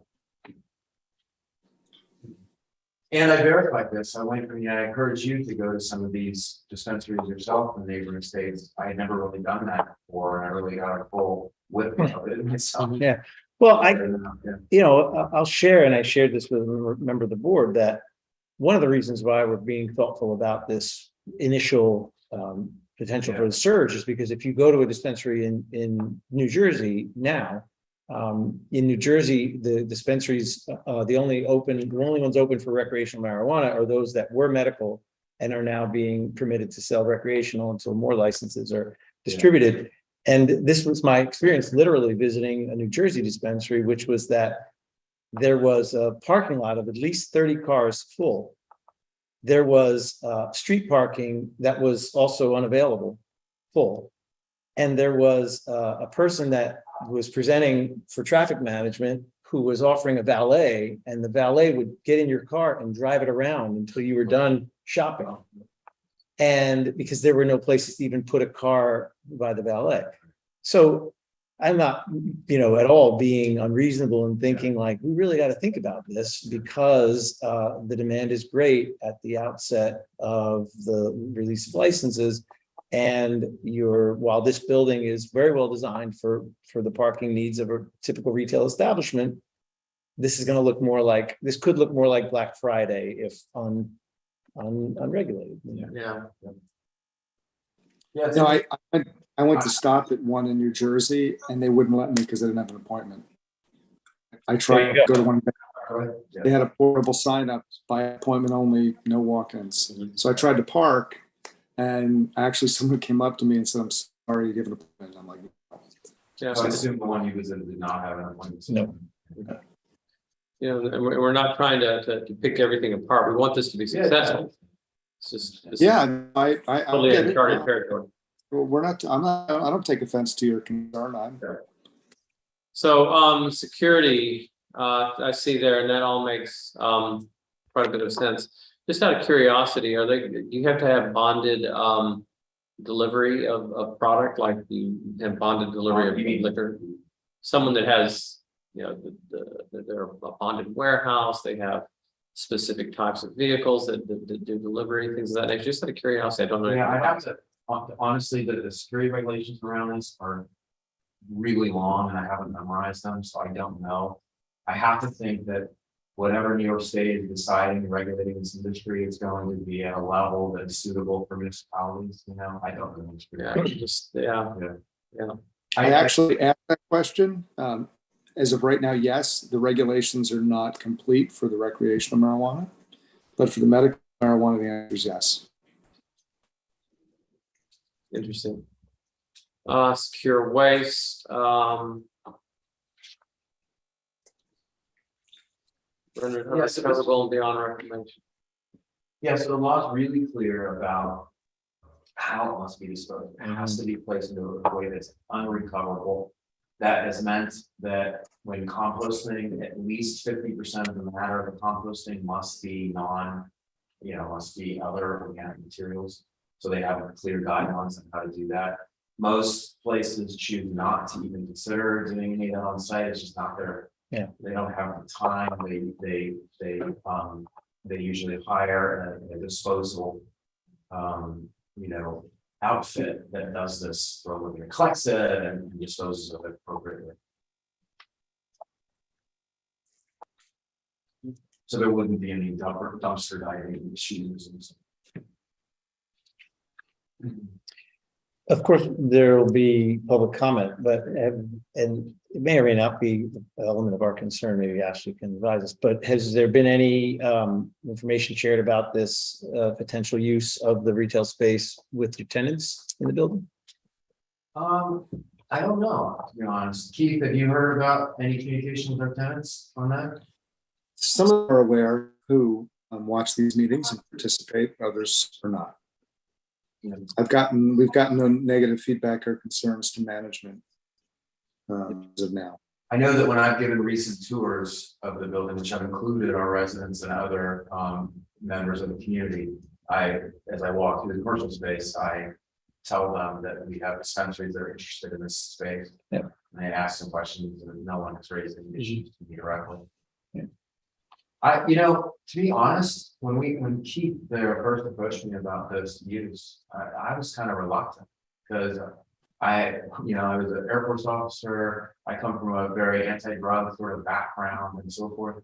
Now that I've visited so many dispensaries, I realize this is something, it's so normalized to me. It's really changed my feeling about what a use like this is. Anyway. All right, so, sorry, go ahead. Go on a wine and all the residents want to wine and tap this bar on the patio side. That's the only thing they comment on. Okay, so really, and actually, correct me if I'm wrong, the next steps, we've kind of gone through your extended narrative and I know that we'll start to add a little more body to those bones there as time goes on. Our traffic consultant should review the parking calculator analysis and recent traffic submission from Dr. Greeley, and we need to get a review back from him, asking that you should calculate total number of spaces that would be required under the village code off-street requirements or residential guidelines for non-residential uses, so the board can understand the types of reductions being sought based on the applicant's calculator, which is something I think we went over in part today, but we did provide that calculator, so it'll give us something to study. And I'll update the calculator with two things I've heard. One, the 4,000 square foot, because the original one was the 2020. I'll update it with the 4,000. I'll also indicate in there, to Rich's point, make it explicit how it addresses this appointment period thing, which is a known, right? We're saying no more than 2 visitors at a given time, so we can show how that is accounted for in the model. Yeah. And is there any way to account for this other factor there, which is that people might arrive, realize it's by appointment only, sit in their car, make their appointment, wait and come in? I think that's a very real approach. I mean, what we can show you is the additional amount of parking that's available. Still available to show you. That would be helpful. Let's just flag that, because that would account. Okay, so 10 people could make this decision to sit in their car and wait, and it would still not be full. That would be the conclusion. Well, I would imagine that 10 people would sit in their car and try to make appointments. If the appointments that are immediate would already be taken, and they're going to have to make appointments for 4:30 in the afternoon while they're sitting there at 10 a.m. If they want to wait all day. I think that we may run more into that just from demand. Yeah, the only time where I see that scenario really having impact is if there is availability, right? Like, okay, I see there's an appointment ready in 2 hours, I don't want to drive back to Newburgh. Oh, wait. Right. But if it's full all day, yeah. Yeah. And I would imagine that after a week or so, people are going to become accustomed to needing to do that. And so there will not be maybe that intense urge to drive up to the door. Try to make an appointment. That's right. So let's move on here.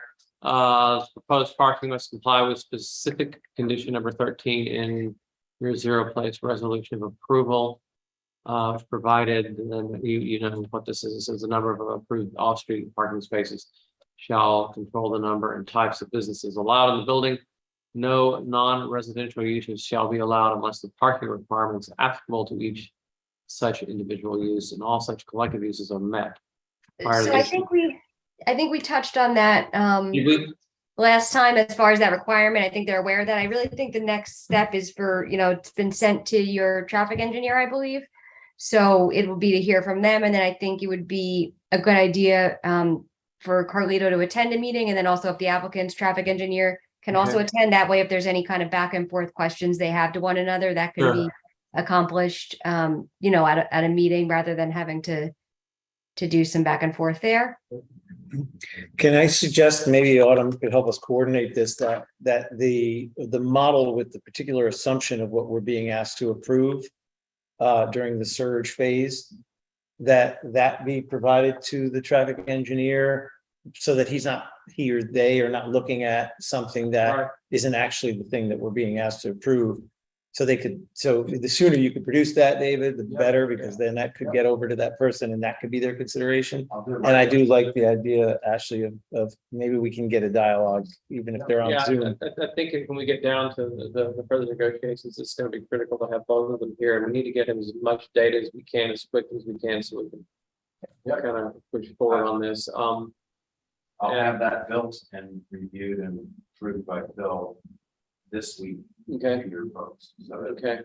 So we can get that to him next week, and then we'll have to see what he can do to get his studies done and when he might be able to attend, so that we can have the two of them together. Mr. Chairman, do you mind if we allow the two engineers to communicate outside of the meeting? I couldn't understand what it said. Could we have our engineers speak with your engineer? Oh, yeah, absolutely. I think that would be fine. I think it's Preferred. kind of necessary. Preferred or necessary. What is the name of your engineer? Again, Holtz? Carlito Holtz, Carlito Holtz with Providence. Providence. Yeah, is it Provident EG? PDE. PDE, thank you. Sure. Holtz, H-O-L-T. Correct. Great. That's a good idea. Yeah. I think- What's that? No. Okay. So, yeah, let's get those two guys together and, see if we can get some things going, so. I think that's really kind of where we are at the moment. As soon as we can get that, we can push forward. Okay. Actually, anything that you need, really can't at the moment, because we just need to get this, information and get things settled. I think probably after we get them together, then we'll be able to set the public hearing and move pretty rapidly after that. But we just need to get that to them. Actually, anything you want to add to that? No, I think it's, appropriate to have the feedback from your traffic engineer, and if anything needs to be changed, that way there's a concrete plan that's Yeah, acceptable, and then able to be commented on by the public rather than having to change things later on. Yeah. right. Sure. That's great. Okay, Okay. Thank you. thanks, gang, I appreciate it. So, do we have any other public comments that have come in, on? Nothing new to bring. Okay. All right, so I guess the last piece of business is we need a motion to close, to adjourn. John, I'm not sure we ever approved the minutes from last meeting. We didn't. Is Rachel still here?